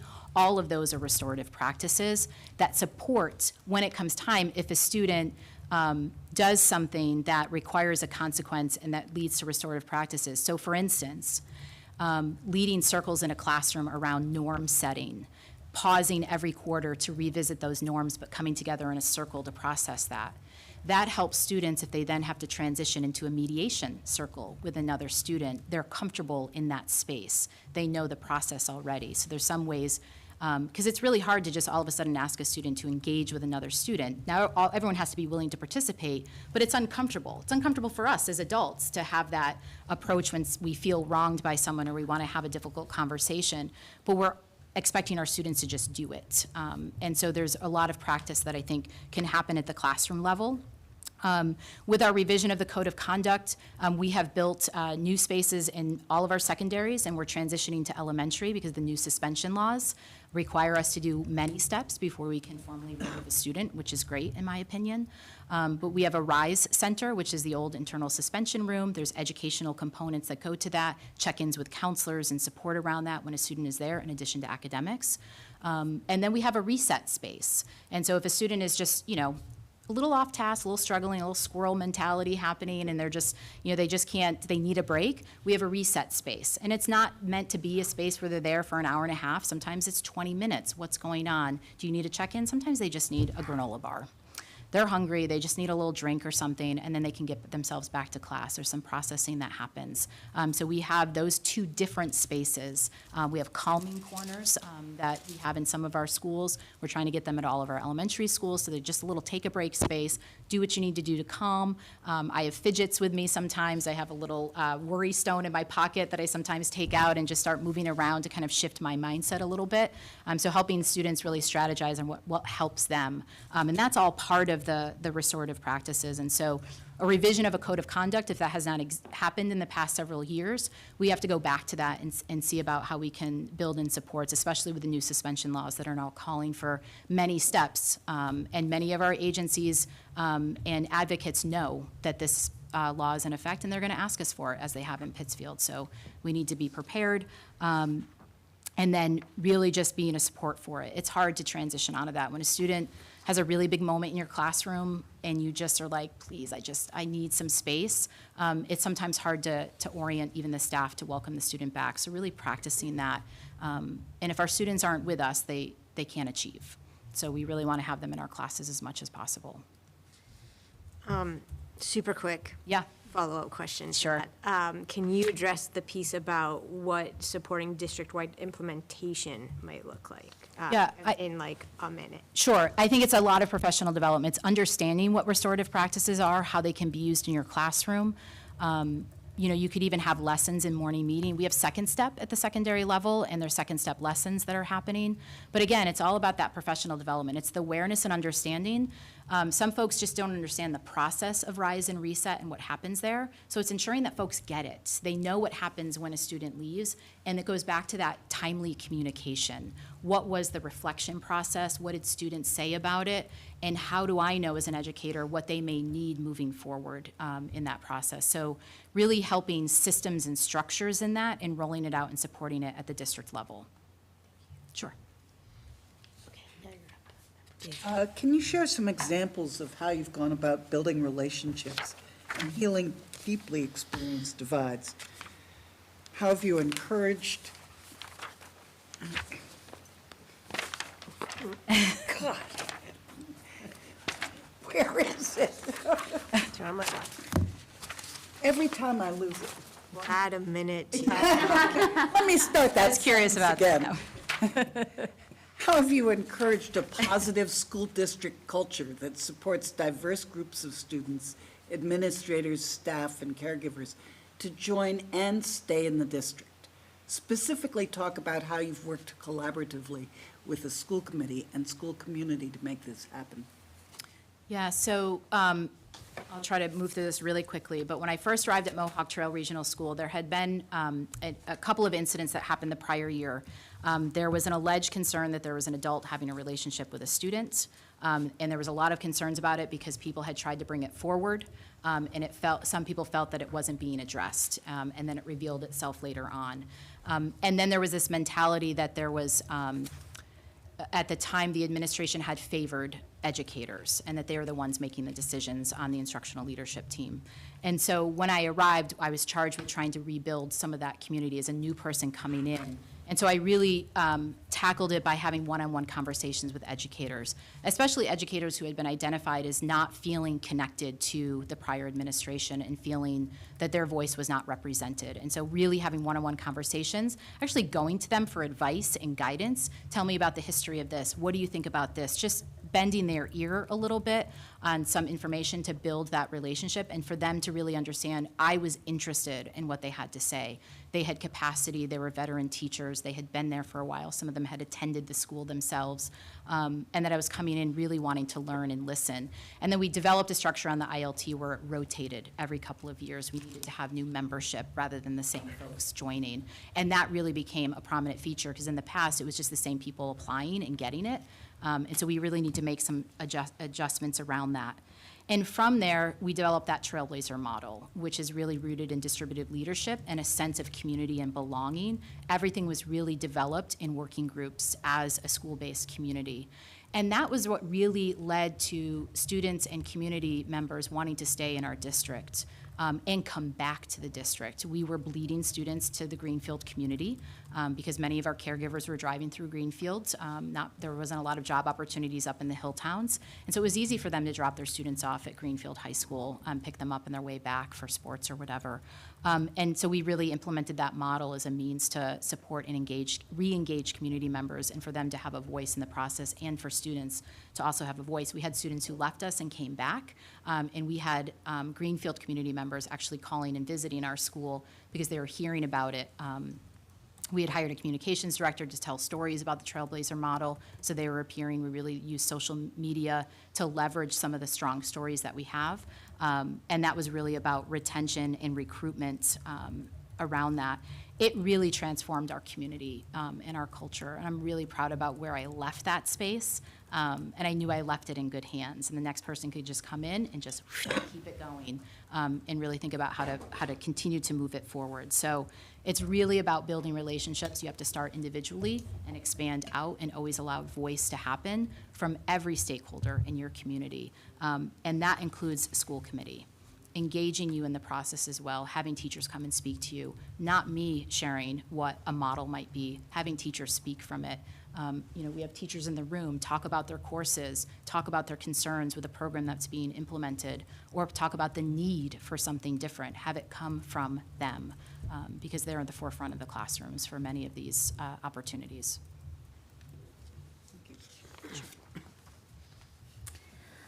This question is about special education. What is your experience with the inclusion model? Talked about that a little bit, but expand on it more if you can. And how have your previous decisions and actions demonstrated support of special education administrators in delivering robust and dynamic programming that engages learners of all abilities, models consistent expectations, ensures compliance with laws and regulations, and balances special education expenditures against both available revenues and district goals? It's just an easy question. Yeah. Yeah. So I think first and foremost, you really want to have students in the most least restrictive environment. And the IEP process really drives that. We want to make sure that we have enough of a team present that shares data on the student, when at all possible, have the student present if they're old enough and they feel that they want to be a part of the process. Have students and caregivers really talk about a student. Where are their strengths? Where are their areas for growth? And think about what the current programming is for a district. So I fully believe in an inclusion model, but that doesn't meet the needs of every student. And so you can have levels.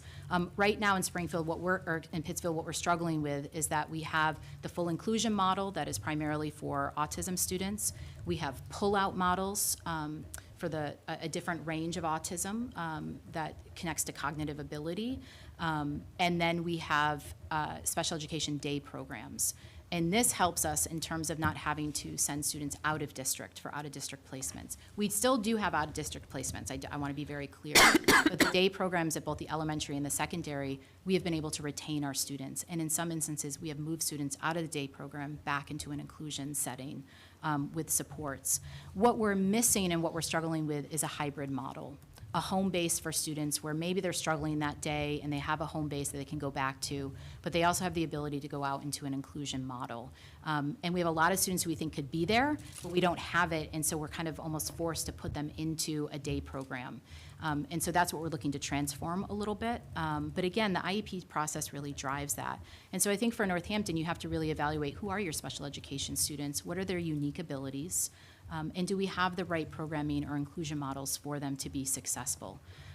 The majority of students in IEPs can be as successful as their peers. Then you have students who have MCAS alts, and so they might require different programming. But for students who don't require an MCAS alt, we have determined that they have the ability and the capacity to have the same academic achievement as a student who's not on an IEP. And I think we also have to think about bias that lives when a student is on an IEP. Even as a parent of a former student on an IEP, even as an educator, when I know that didn't mean that they weren't capable, it is still scary to be told that your child may need an IEP. They had been on a 504 before, they transitioned to an IEP, then back to a 504. But it's a scary moment, even for somebody who's rooted in education. And so communication with families, the understanding and awareness of the process is really important for that. And then obviously laws and regulations, we need to make sure that our special education team is well-versed in that. Special education lawyer is a direct support for us to ensure that, we're doing what is in the best interest. And then obviously in terms of thinking about that programming, that comes where the budget lens is. Could we develop a program in Northampton that maybe could circumvent having to go out of district placement and bring some of that money back in? You have circuit breaker and all those things that you get kind of reimbursed for, but it comes much later on, right? And then you also have to be thinking about, at the elementary level, who's coming in, who at the preschool level, there's testing, because there might be some high needs that were unintended and unexpected, or maybe somebody comes in from the district that we weren't aware of, and all of a sudden you're hit maybe with an out-of-district cost of $200,000.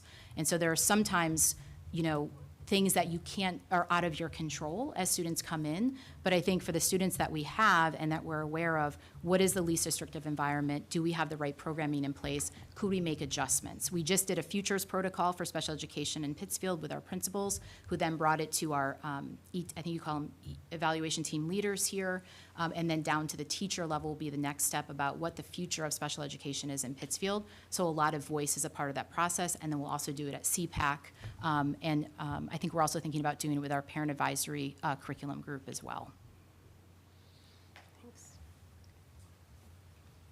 That's it's under special education, but you've talked a little bit about this, but Sure. anything you'd like to add on this topic would be appreciated.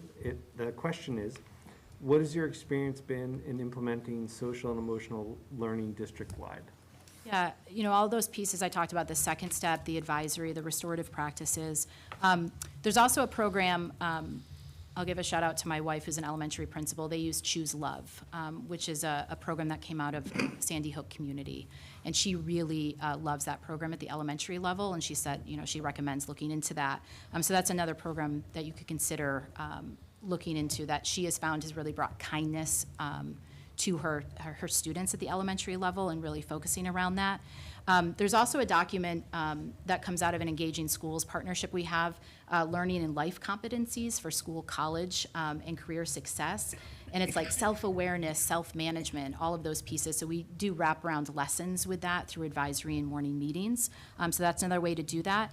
And then the last thing I'll speak to around this is we do a panorama survey to students, staff, and caregivers. And we do it to students twice a year.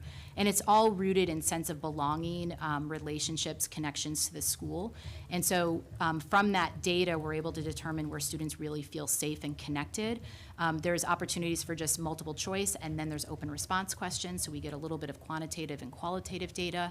And then this past year, we started to form focus groups, so we're meeting with students around this data. We're meeting with teachers around it, and each building looks at their own data and breaks it down and develops some action planning for that, and actually uses it with their school councils as well, and shares that data out. So that's just an additional layer to get some real student voice in there, and then have a really narrowed focus by bringing student groups in. We did it at elementary, middle, and high. And the superintendent and I and the director of SEL met with all the students and listened, and then shared that feedback with the district leaders and building-based leaders as well. 10 minutes. 10 minutes, 3 questions, though the last one is for us. While effective administrators will certainly take time to get to know a community, listen to a wide array of stakeholders, and build a collaborative vision, given what you know today about the Northampton Public Schools, what's your vision for a highly engaged district, and how will you go about achieving that vision? So I absolutely would love to create a new vision together. I think we need to look at this post-pandemic. What does school mean today in Northampton? What do we value and honor as a school community? I believe the old mission or vision statement has the word tolerance in it. So I'd like to delete that potentially, and maybe replace with embrace, or think about different words that we can utilize.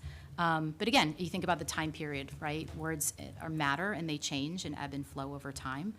So we have to be really careful about that, but language is really important. And that comes at stakeholder groups. So really thinking about a strategic plan and the development of that.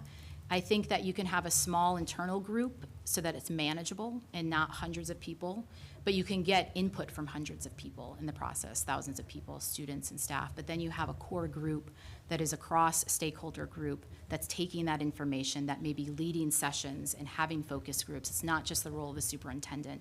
I'm a teammate in that process, in that development of it. I'm not a single person who directs down what we're going to do. It has to be a community effort. Where is the community situated today? The one thing that I will say about that, the newly formed committee in Northampton around reparations. What I love about this is that I firmly believe a key place around reparations is education. And that if we can really build an anti-racist, anti-bias school system, that will be a part of the reparations of our community, that we are building the capacity for the future of Northampton. If we can get our schools to be anti-racist and anti-bias, our community can become anti-racist and anti-bias as we build the capacity of our students to become community members one day. And I also think about, I almost said citizens, but I stopped because not all of our community members can become citizens. So I always worry about that terminology. So I just paused on that, and I had to find and relocate community members. But I really believe that that can be a part of the process of the reparations piece that Northampton is currently looking into. So I get a long question to. Okay. It's the last question for all of you. Almost. What are your strategies for fostering a positive relationship and communicating with the school committee? How do you understand the superintendent's role in contributing to positive relationships between the school committee and community, school committee and administrative leadership team? How do you engage school committee members, both incoming and existing, to understand and navigate the balance in relationship and roles between the superintendent and the school committee? Great question. I think it goes back to what I said originally. It's beginning with one-on-one conversations with everyone. I want to get to know you, to understand why you chose to engage in this role. It's a, doesn't always reap a lot of like positive outcomes for all of you, and it's a lot of time. But like, I want to know why. Why did you choose to run for this position? Why do you want to be a part of the school system in this way? And then I want you to know about me more and to understand. I think if I get to know how you're coming into this and what your beliefs are, when I'm thinking about the school district and how I'm going to present or share, I know you might be focused on SEL, and I'm going to make sure that I speak to that. Or Member Goldman might be really focused on the budgeting process, and so I want to speak to that when I'm presenting things. So if I know what folks are interested in or wondering about, it may reduce the number of questions, right, that becomes in front of us, because I know and can anticipate what you may be thinking or wanting, because we've had those conversations and they're ongoing. It's not just a single touch point. And you understand from me, and we get to know what's the best approach for that communication or for that presentation style. And I think in terms of bridging the relationship between community, it is just that, like coming to community events together, talking with one another, being present, being the face. Folks don't always know who school committee members are. They don't always tune in and watch, the meetings. But they're very interested in how you're coming across the decisions. They want to know that you're engaged in what's going on. And that goes the same for educators. They love to see school committee members come to concerts or events or if we had ended up with student-led conferences, to be a part of a student-led conference and to see what that process is, and to really embrace and own and celebrate what's happening in our schools. Because I think sometimes school committee, we're left with sometimes the hard stuff that we talk about. We don't always have the celebration stuff. I'd love to have a spotlight every school committee meeting from an educator, and I think that can help bridge the communication. Like you might see a presentation on a project that's going, Mr. Moylan comes and talks about what he did at the river, and then maybe you all say, could I come and see what's going down at the river? And you get to go and see what's happening. I would love to bring school committee members on learning walks in schools to see classrooms. That doesn't happen enough, right? You're maybe see it from a lens of a caregiver if you have children in the system, but you still don't see the classroom in action. You might see it at a conference. You might have a sense of what's coming home for the work. But what are our students doing? We have fabulous educators in this district who are doing amazing things. And how do we highlight that? How do you all see that? So when you can talk, when community members voice a concern, you can share, well, this is also happening. This is really great. And if I hear that concern, I want to talk about it. But here's this. And if they talk about there's not enough arts, you've been in the art spaces. You know what's going on. You know the program of studies at the high school, and you can speak to it. Because I think there's a lot of things we don't know that's happening in our schools. We have to think about that messaging. So allowing our educators to be that voice and not just have me be it, talking about it through a slideshow, but doing a demonstration, having students come and talk about their experiences. Students tell amazing stories about their educational journey, and we have to hear more from them and engage with them more. So we have our school committee reps, but can students come from the classroom with their educator and present something to all of you so that you can really see what is happening and then maybe get into those classrooms later on. Okay. Send it. Okay, thank you so much for answering all of those questions. And the last question is actually to offer you an opportunity to ask questions of us if you have any at this time. Great, thank you. All right, just one question, and not all of you have to answer it. Maybe just two of you. What characteristics, skills, experiences do you hope that students from the Northampton Public Schools graduate with?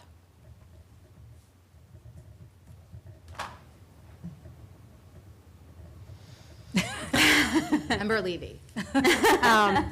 I hope that students will leave with a strong understanding of who they are, of identities and experiences different from their own, ability to really think critically about the messages they're receiving, and to apply all of that to effectively creating change within their community.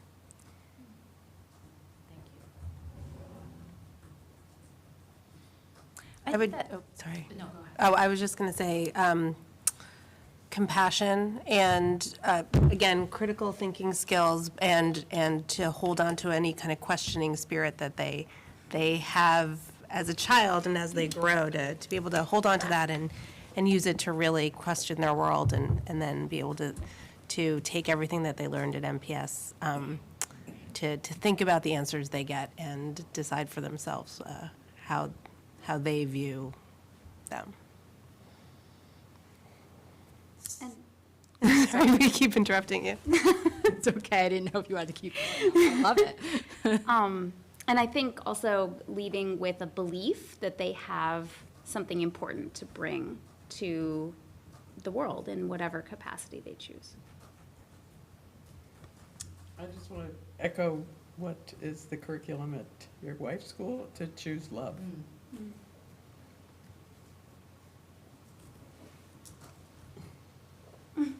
Well, I would say, I want them to be able to think critically, and I want them, frankly, I want them to also be able to read and write really well.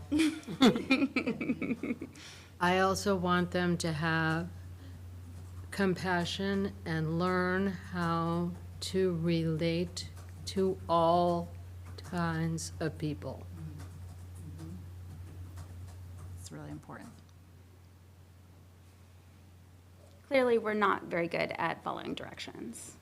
I But said two. I said two. However, what you just engaged in was a first step of thinking about a mission and vision for the Northampton Public Schools. A simple question like that reveals similarities, characteristics. Like, just pause and think about what everyone just said. If that was living here, what a beautiful space it would be for our students and for our caregivers. Simple things that can launch the work forward. So thank you for supporting that little process. Thank you for your time. I don't know how you do it, but it was really great, thoughtful questions, and it was a really lovely day, being in the district in a different way today than as a caregiver. So it was really a wonderful experience. Thank you, Member Goldman, for joining us and being a part of this. It's good to see you. And have a great night. Thank you. Thank you. Thank you so Very, much. very much. Be well. Okay.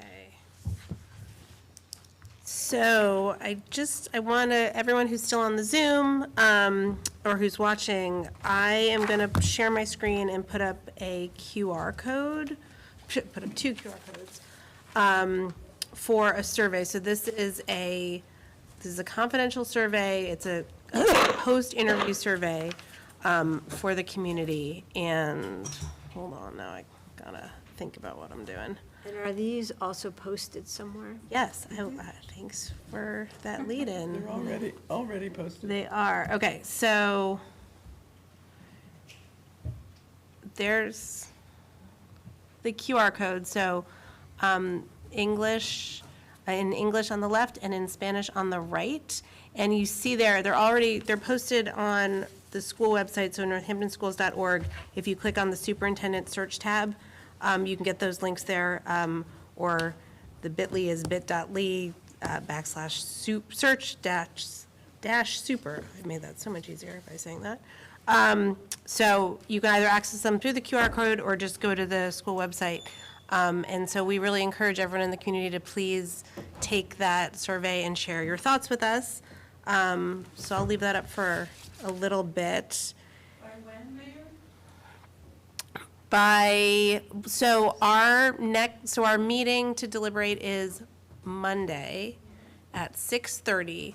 So, Liz, how are we kind of aggregating the responses? So my plan was, an hour or so before I was headed here, so around 2, 3 o'clock. I would Okay. go in and kind of print out all of the responses and some charts that show you who has responded.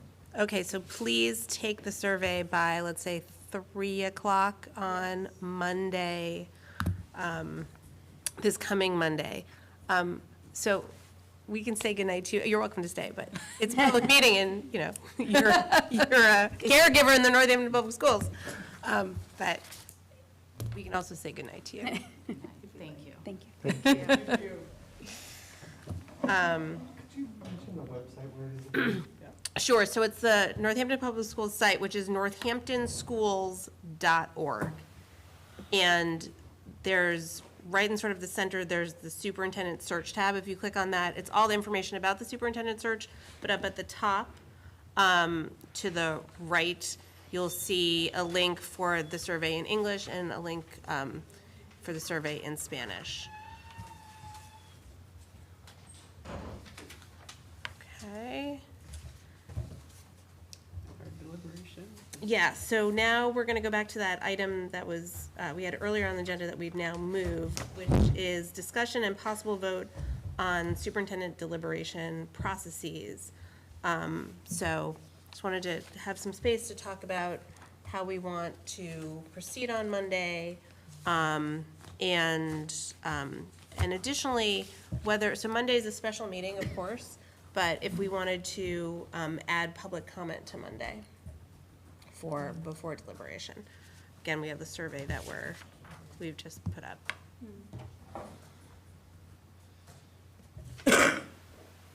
Sorry, can you say the first question again?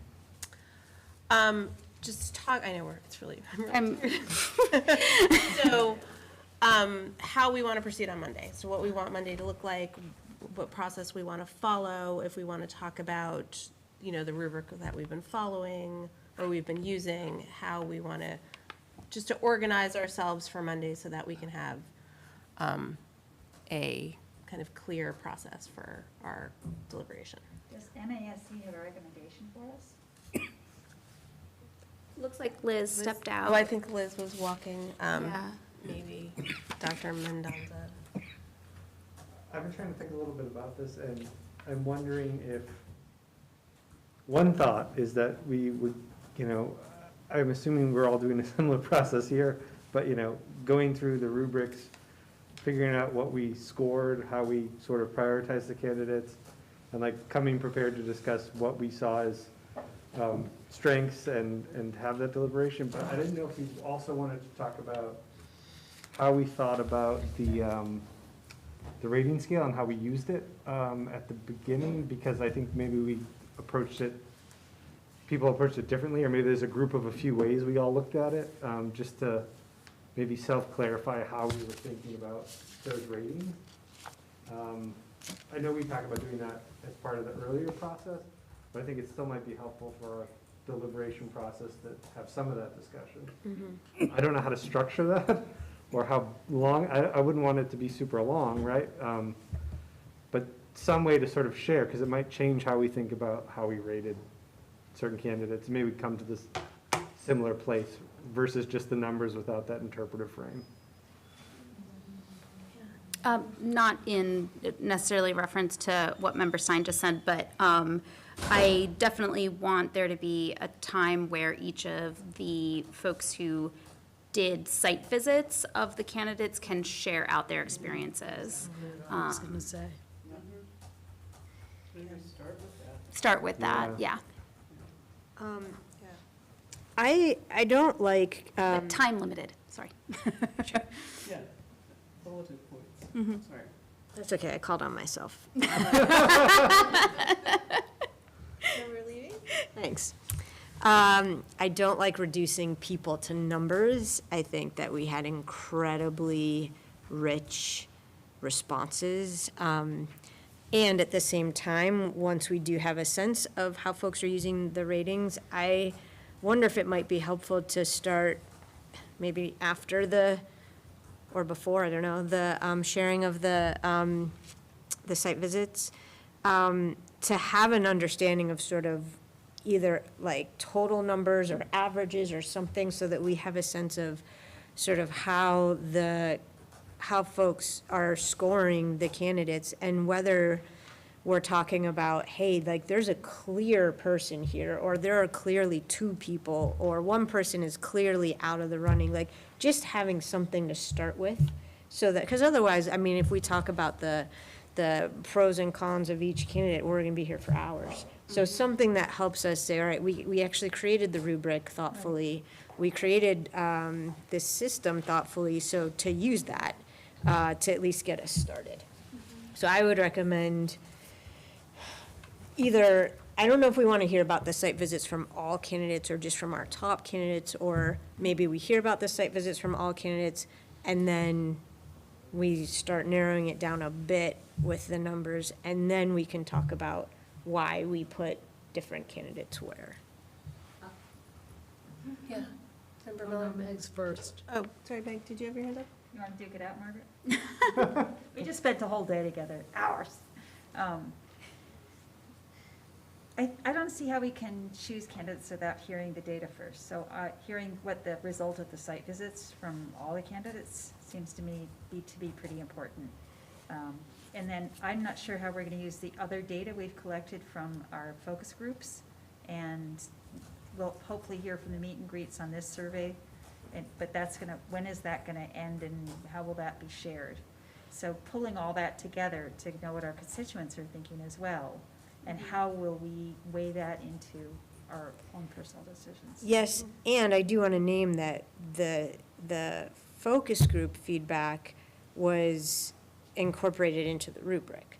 So not that that's the only way to use that feedback, but I do want folks to know that when we put together the rubric, that was very much informed by the focus groups that had taken place and the survey that had gone out to caregivers. But we have some focus groups that hadn't taken place yet. It's true. It was on the fly. Yeah. Yeah, it's true, though I'm not sure, and Liz, you can confirm that there was much that came out of those last ones that we hadn't already heard. Not that was different, no. I think the only real significant piece was the early childhood focus group that we did via Zoom. That was a pretty powerful and very Hey, focused. Liz, I'm sorry, could you come up to the mic, because I'm just not sure that the folks. Sure. All right, does everyone feel like I can stop sharing the QR codes? It's after 10 o'clock. I thought I was in my jammies on the sofa. I think the piece that you all now have talks about the early childhood focus group. I think that is the only place where I heard some real specialized, focused feedback. Otherwise, we heard a lot of the same information. It's amazing to me how folks across the district really have very similar wishes for the next superintendent. Was the focus group summary shared with the public too? Seems to me that they would probably be interested in that we take into consideration. I'm not sure if we need to debate on focus groups, if we've all read it and taken it in.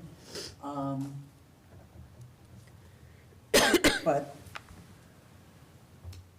that's my point. But to reiterate. Sorry. Oh, yeah, sorry. Member Miller was. I had just wanted to say that since we only have 4 candidates, I know I want to hear from all the site visits. I want to hear that information for all 4 of them. And, yes, I'm interested in hearing community feedback and all information that we have in our decision-making process. Okay, do we think each site visit team would take 5 minutes and be able to kind of encapsulate what that day was like? Okay, so let's do 5 minutes each for those. Go ahead, yeah. I'm just thinking about like what Member Levy just shared about how the rubric was developed and wanting to maybe also have just a couple of minutes for one of us, potentially Member Levy, to present the process that we went through to develop the rubric and the questions, since a lot of that was done during our retreat that wasn't attended by as many people. 2 minutes, yeah. Okay, so 2 minutes to kind of just go over the process that we went through and, okay. Are we going to send in our scores, our rubric scores, to be collated by somebody that can then be shared? Or how are we going to find out what everybody is scoring? When do we find that out? Can't find out before, but Monday night. Monday night. But who's gonna collate them? Liz? Or Annie? Or Dina. What? Not Dina. Are we in agreement that Member Levy is going to be presenting the rubric 2-minute presentation? Yes.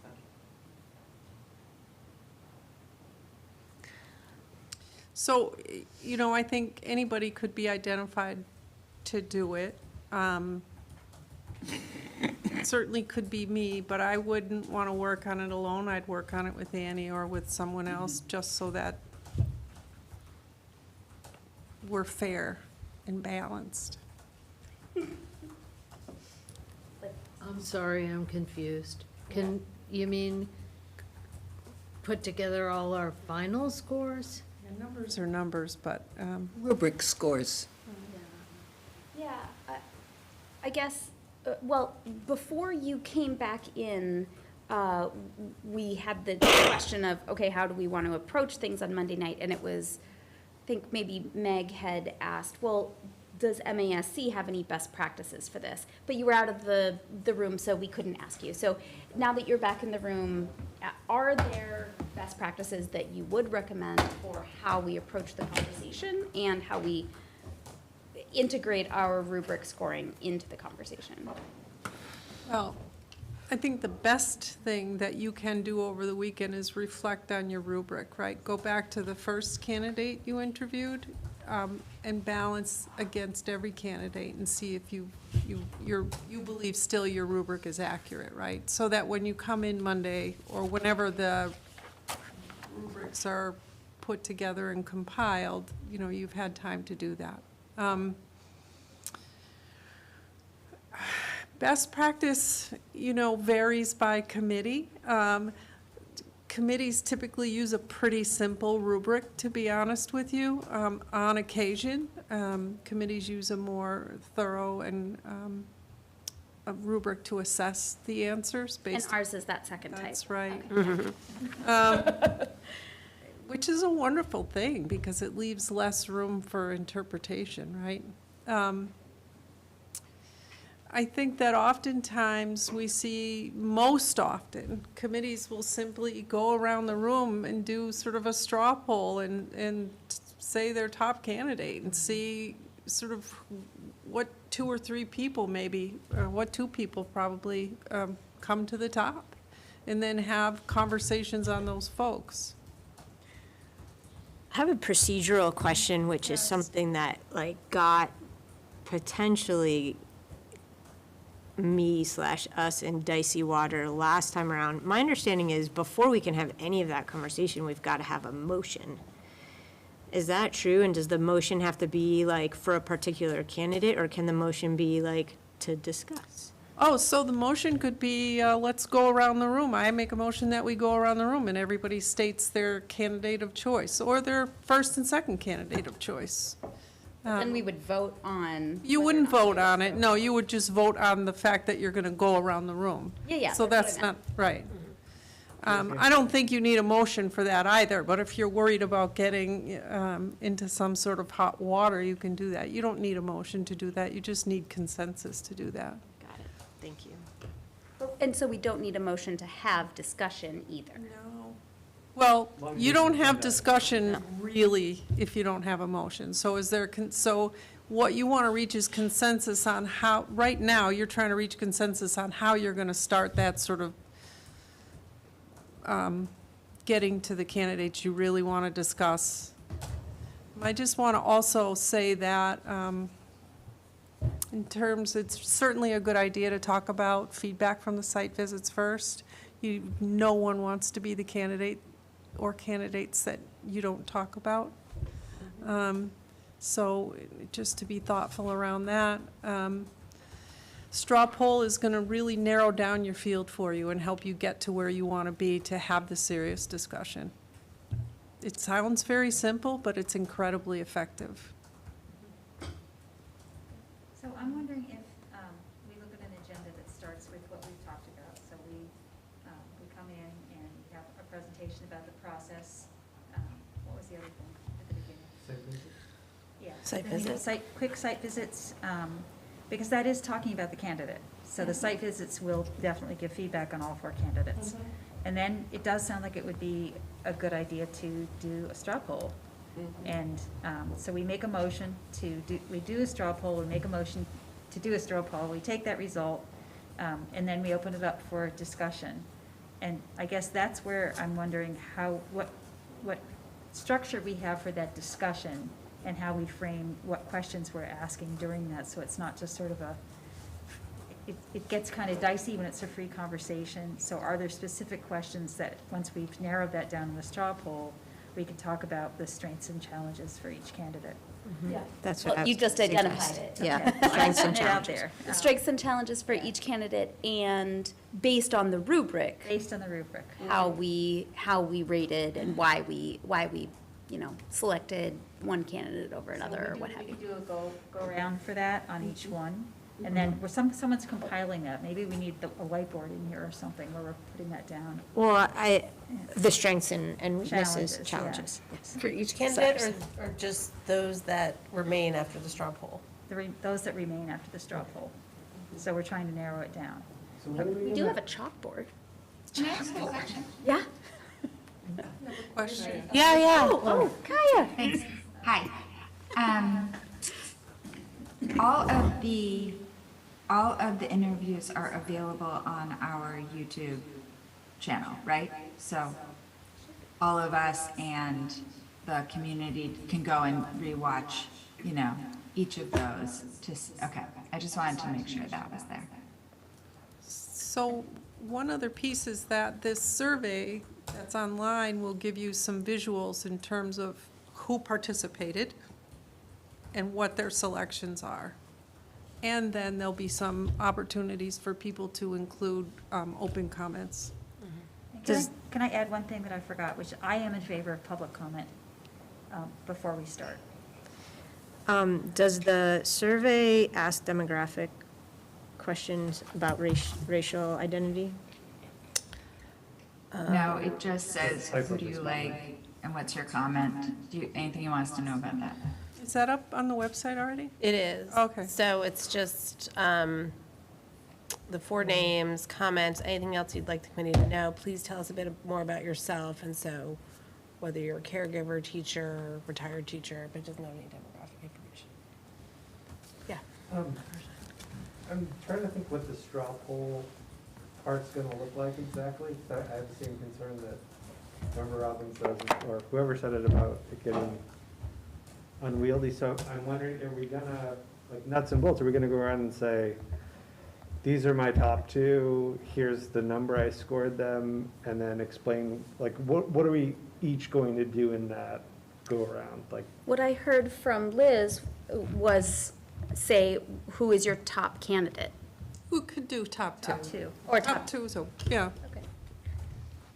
but not But necessarily not talk ranking. about, we're just saying who they are. Who the top two are, and then once we've narrowed it down with, hopefully narrowed it down with those top two, then we talk about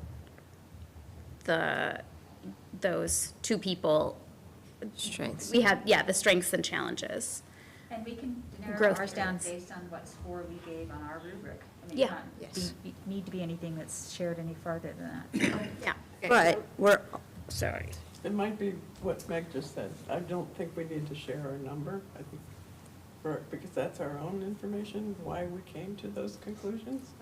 That, for me, it just, unless that's something that is critical. But we can share it. It's not like if I were to say, oh, well, I rated this person a 5 on communication because this is what I saw, that's. Hopefully not a 5, since it was a 3-point scale. But maybe. Right. But we are going to share our ratings with Annie/Liz so that we can have a visual of how people stacked up, no? I guess like the.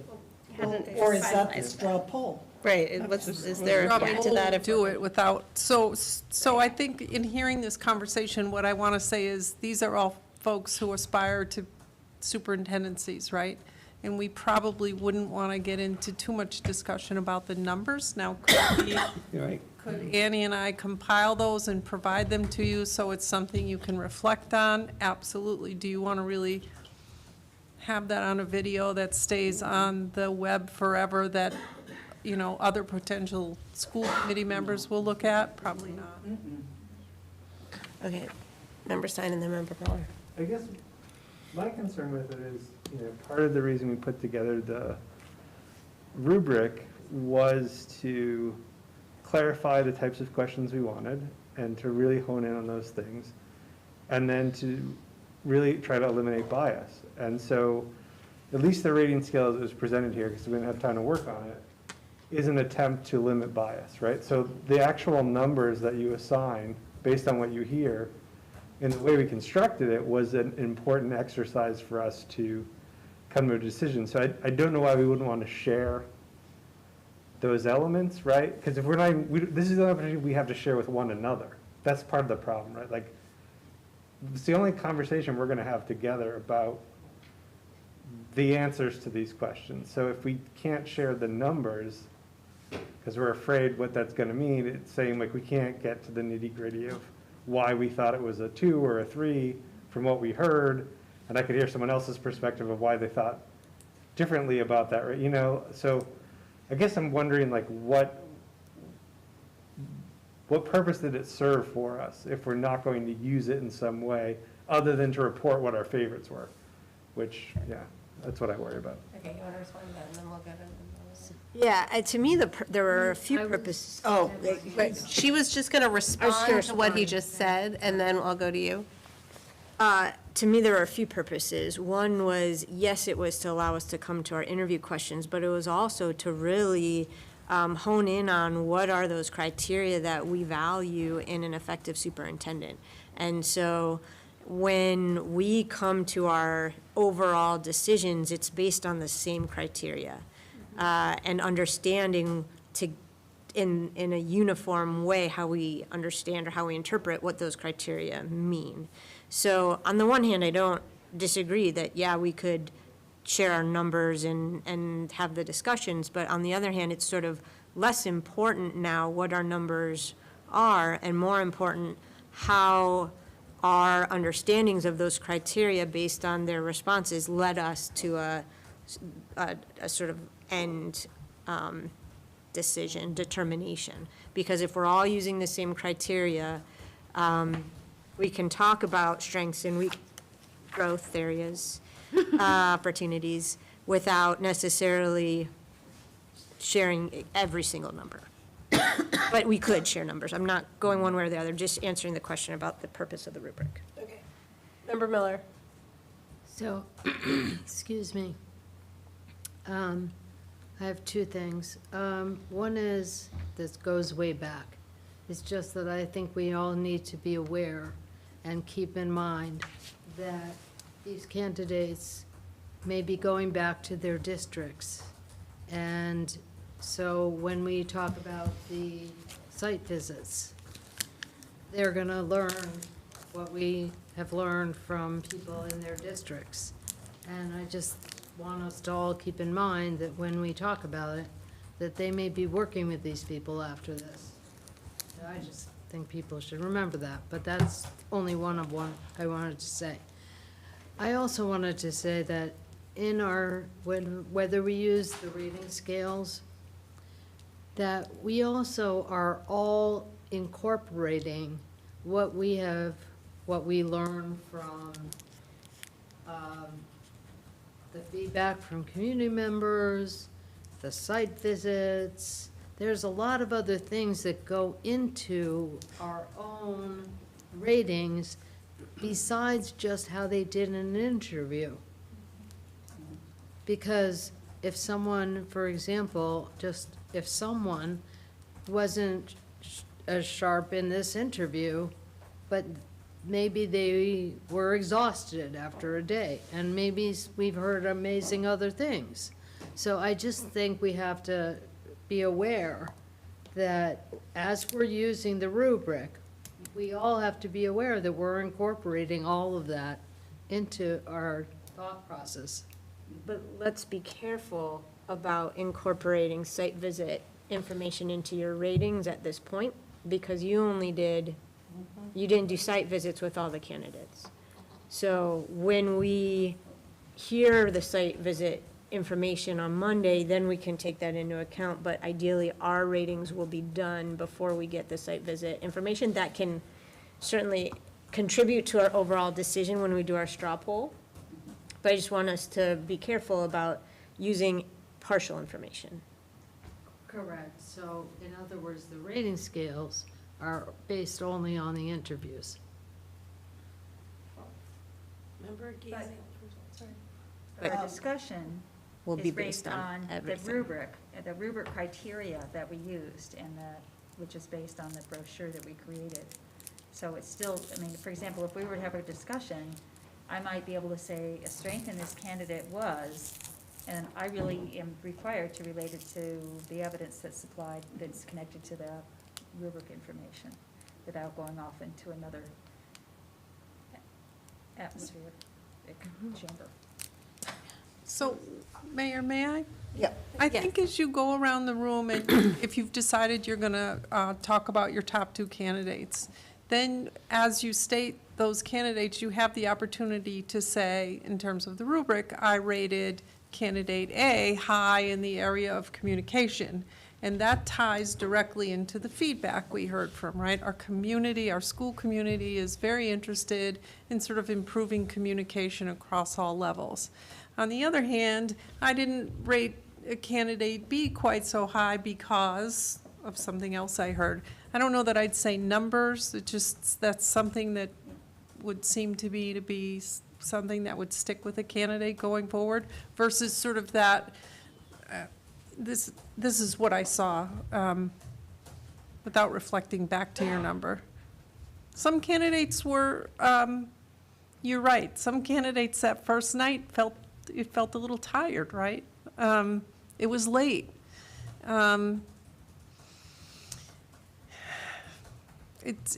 need to reflect on this over the weekend and how you're going to use language to describe, I think, how you've rated somebody versus as you look at the rubric that you all designed together. I wasn't there, so I feel a little bit at a disadvantage.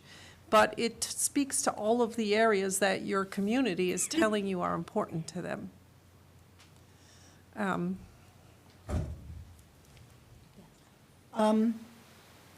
I like your suggestion about talking about, without using specific numbers, rating them high on communication, or maybe lower rating on a budget, because their current position doesn't give them budget experience. You know, if you're a curriculum director or something, you might not have as much actual curriculum, but you have strengths other I understand. places. Thank you. So I also would like to suggest that when we do our reports on site visits, I've done 2 of them, and I found pretty much in general, everybody speaks very glowingly of each candidate. It was hard to tease out any areas of improvement. But I would be interested in hearing any little examples that are illustrative of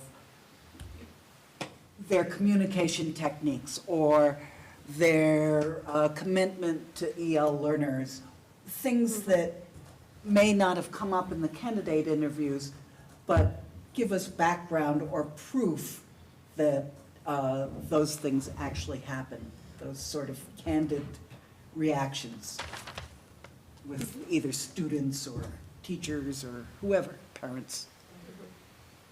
This survey is going to give you an idea as well about, well, I hope everybody who participated in a site visit today with a candidate in Northampton takes time to complete that. I think it would be important to hear the feedback from those stakeholders as well. Wait, the site, So the people who met with the candidates in Northampton. oh, here, I thought site visits was like what I did today. And that might be a nice, I don't know if that's a memo you can encourage from the district level. That could be a communication that's pushed out, sort of encouraging people who did meet with the candidates today to stop in and fill that out, or to reach out to somebody they know on the committee and have the conversation, just so you're aware of their thoughts. We need that too. So Annie, can we put out a communication to those that met with candidates, encouraging that with the links? Okay. Thank you. Can you do it to the whole district? Yes. Yes. I'm just thinking about the comment about having to go back to their districts if they don't get offered the position, and having heard site visit reports. I've watched some school committees that have done site visit reports publicly, and it seemed to me that typically they talk about the strengths of the candidate. I think we only heard strengths for the most part, but I think there were times where we could have interpreted comment differently, and I just, I am very conscious of maintaining their place that they may have to return to. And so I think I would be happy to share some bullets of some the strengths that we heard in our site visits. And I'll just add, like, I think, yes, we all got glowing responses. I also want integrity to our process. I don't want to hold back important information that might inform our decision. I think these folks knowingly participated in this process. But I think we're only going to have positive things. So I don't think we're going to, I imagine people will go back to their districts feeling really great because they heard such great things. I'm watching the clock, and I know we could talk about this for a long time, but it sounds like we are not going to send our ratings to anybody. We're simply going to use them ourselves to come up with our own top few, and we're going to come back and do a straw poll. And it sounds like the only other thing, I heard Member Robbins say she's in favor of public comment. I'm, I think, in favor of public comment. I want to remind us that we tend to hear from Yeah, that was my privileged, concern. empowered folks, and we, the survey's here, so we hear from everybody. So I guess, I'm just wondering if public comment will help or not. If we have the survey, do we need public comment, I guess is my thought. Yeah, I mean, oh, sorry. Was there? Yes. I think that was my concern as well. And that also that our brains don't work clearly, don't work as well after a certain hour. And I want all of our community members to have like equal access to us. And, you know, community members, our emails are on the website, they can email us. Maybe, you know, in the communications that go out to the whole district, like that can include the Northampton School Committee, you know, email that emails all of us, so that those communications can happen and through the survey. And I think the survey is going to be a more useful tool than, honestly, than having public comment. And it feels really weird to say that because I usually believe in public comment. And yet, in this moment, thinking about what will be useful for me to make the best decision possible, I'm not feeling like public comment in that moment is going to be as useful as these other avenues. I'm sorry to interrupt, I'm gonna point out that if public comment is not included, the first hour and a half of this meeting, my inbox is gonna fill up with, why is there not public comment? So It's a, there's gonna be a lot of it's a pushback. special meeting, so there's not usually Right, public I know, comment. but it is the important meeting, so just keep that in mind. There's gonna be pushback about the people who just didn't do anything in one, or, you know, participated in the survey and, you know, responded to the emails to school committee members and still wanted public comment. It happens.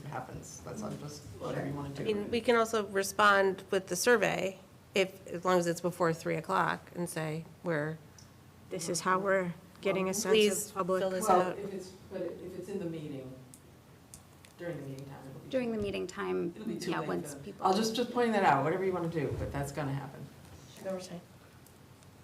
I have a similar concern, which is that we only having the survey open for a few days. It's the nature of the time frame, right? We gotta deliberate and stuff. And it just feels like we should give every opportunity for feedback we can, because there are gonna be some people that wanna speak, and I don't want, I have a similar concern. I don't want us not having public comment to be a thing to be talked about the process. I don't know what role it will play necessarily in my decision-making, but I think it's important for the community to be able to do it and have the opportunity. Should we vote on that? I think we could vote on it. We also could put parameters around it, right? Figure out. So if someone wanted to make a motion for, you know, amount of time or amount of time per comment as well. So total time devoted to it and time allowed per comment. That would be a way to structure it. So I'd like to make a motion to have public comment limited to 2 minutes and Per to have person. it- Per speaker. Per speaker, and to have an end time to it. So can we do that? To be able to say, we've taken public comment for this amount of time, so first come. But then that privileges people who can be like, I don't know, if we put an end time to it, then like, some people may want to public comment and not have the opportunity. I don't know, maybe. Get that too. Maybe we say what you usually say, which is, if somebody has said your comment, then please don't repeat it. And that works so well every time. I say with much love and having probably done it myself. So my motion is to preface the public comments with saying, this is a special meeting. If you have something to share that you feel that we need to know about the candidate that you've met, or that you have an opinion about, or whatever, just be really clear about it, and, you know, I mean, set some parameters in that piece of it, rather than, I really like that person. I mean, so people have freedom of speech and we can't actually dictate how they can structure their comment. We can dictate time, place, and manner. But you can give a preface to what what the public comment's focused on. So the public comment is focused on, we're using a rubric to hire a superintendent. we're gonna explain what the rubric is after the public comment, and it's really focused on being able to run our schools well and serve the needs of our kids. If we open up an opportunity for public comment, then someone could sit there for 2 minutes and Say nothing. say, yeah, that's their time to do whatever they want with it. What about 1 minute? I've seen it happen in public meetings. And you could, I mean, if you wanted to do 1 minute, you could say, it's a special meeting. We normally do not have, but we want to give another opportunity for feedback. We've had these other opportunities, but it seems important to do so, but we're limiting it. You could, I mean, sort of a halfway. So put a time limit on it. A 1 minute. 1 minute Oh. time limit per speaker is what. Yeah, reduce it that way rather than overall. Right, that sounds like a good idea. Because I agree with Mike, I think that not taking public comment is something that's not gonna be well received. I also agree with that. And I get what you're saying. Yeah. I do think there were people that have expressed opinions or experiences or whatever to me that I've heard other people say to people, you should go do public comment. Those are expectations. So There's an I think there expectation. are people that want to share their, Okay, so we're do we limiting need it a to vote, one, or right? we just do it? So let's make sure the motion's out there then. So the motion is that we'll have public comment for 1 minute Per person. per person. Is there a You only speak second? once. Second. Okay, motion made and seconded. Any further discussion on this? Roll call, please, Annie. Member Robbins? Member Gazy? Yes. Member Seraphy Cox? Yes. Member Stein? Yes. Member Levy? Yes. Member Miller? Member Goldman? Yes. Member Agna? Yes. And Mayor Shara. Yes. Can I ask someone to help me with keeping time? Usually I keep time by myself, but 1 minute, that's real fast. So Happy to. okay, great, thank you. We also need to have an executive session on our agenda, right? It is, yes. And to that, hopefully tomorrow sometime, we're going to provide the committee with the last 2 contracts again. So spend some time looking at them and thinking about them. The last 2 permanent or like Uh, interim and? I think Layla was gonna look for interim and the last permanent. Gotcha. Could we have both? Is it possible to get the 2 prior permanent as well? That would be Brian Salzer. I mean, I know it's going I don't back. know. Sure, we have it. I just don't know if that's Yeah, I relevant, don't like know. inflation and, It's not about the numbers. I'm interested in the contract. okay. Yeah. I'm interested in the numbers. I'll look for it. We will, okay. Thank you.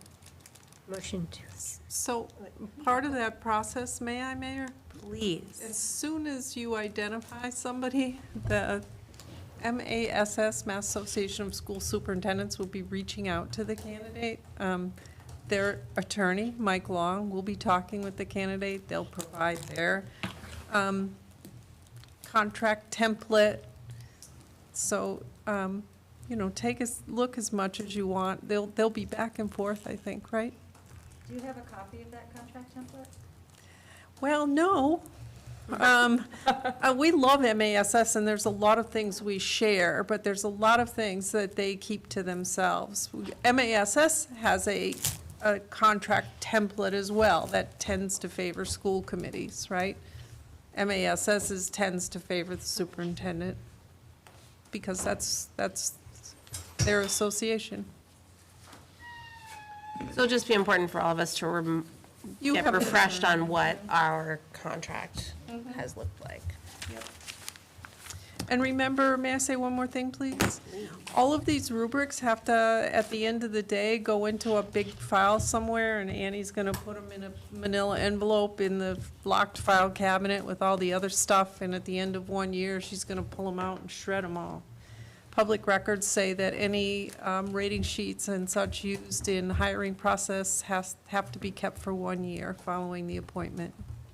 So we do need to turn them in. Yeah, Okay. to Annie. No one else. I'm sure Annie doesn't have time to read them anyway, so. Just the rubrics or our Your notes? rubrics. I would say your rubrics. Your notes are going to be speaking about the site visits, which you're going to talk about in public session, so. But like the comments on the rubrics or just Yeah, the you can ratings? give her those on Monday. After the meeting.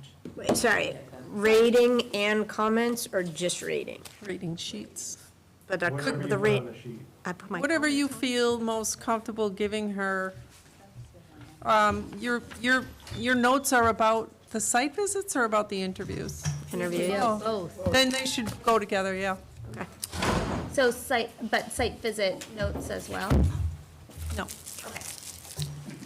And Just- have them to give to Annie on Monday. yeah. Site visit summaries. You need all our notes? No, you don't need to take the site visit summaries. You can keep those. Notes you took on the interviews themselves that go with the rubric. So I That's I okay. should tear out of my notebook? Oh, I don't know. Can you maybe make a copy of them, scan them in your phone or? Sure. Yeah. It's just part of the public records, records retention, not public records. They're not public records, but it's records retention. Somebody cannot just request them and see them, but if there were some action within the next year, you have to be able to produce those things. Got it. Okay? And there's another email that, I don't know if you've already sent it. There's an email Annie's going to send out, Well, I need to adjourn, I guess. yeah, to look for. That is the reference check and sort of background check that MASC does. This is a confidential document. It's not to be shared with anyone. And that is, now that we've concluded the interviews, that should be going out to everyone momentarily.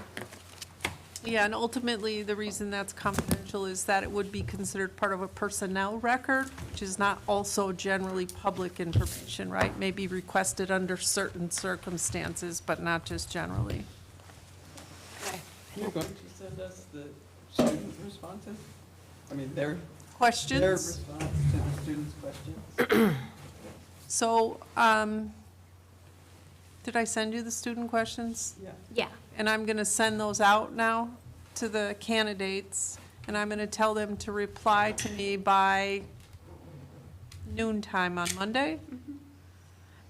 And I'll then just drop them all in one document, in one folder, and I'll share it with everybody.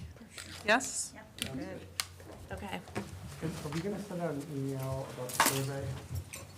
Yes, Annie is going to send out an email about the survey. To district-wide email, right, Annie? Yes. About the survey. NPS all. Okay. And so are we doing like an extra special request to those that met with candidates? Yes. We'll do a special one for that. Hold on. There's 3 things here. Annie's really quite amazing with everything she I don't know. does, I have to say. Could we ask the principals to share it with their caregivers? Yeah, that's a good idea. All right, I'm sending the references now to you all. Just get that out of my face. Yeah, because they'll be doing their weekly caregiver newsletters tomorrow. I wonder if, I'm sorry, this has been a very long day and a very long week. I wonder if we might adjourn, and then if folks want to send emails and talk about that Agreed. stuff, we could do that after. Motion? To adjourn, yes. Second. Motion made and seconded. Annie, can you stop one of the 5 things you're doing to roll call? Yes. Member Gazy, Oh, yes. Member Seraphy Cox, Yes. Member Stein, Yes. Member Levy, Yes. Member Miller, Yes. Member Goldman, Yes. Member Agna, Yes. Mayor Shara, Yes. and Member Robbins.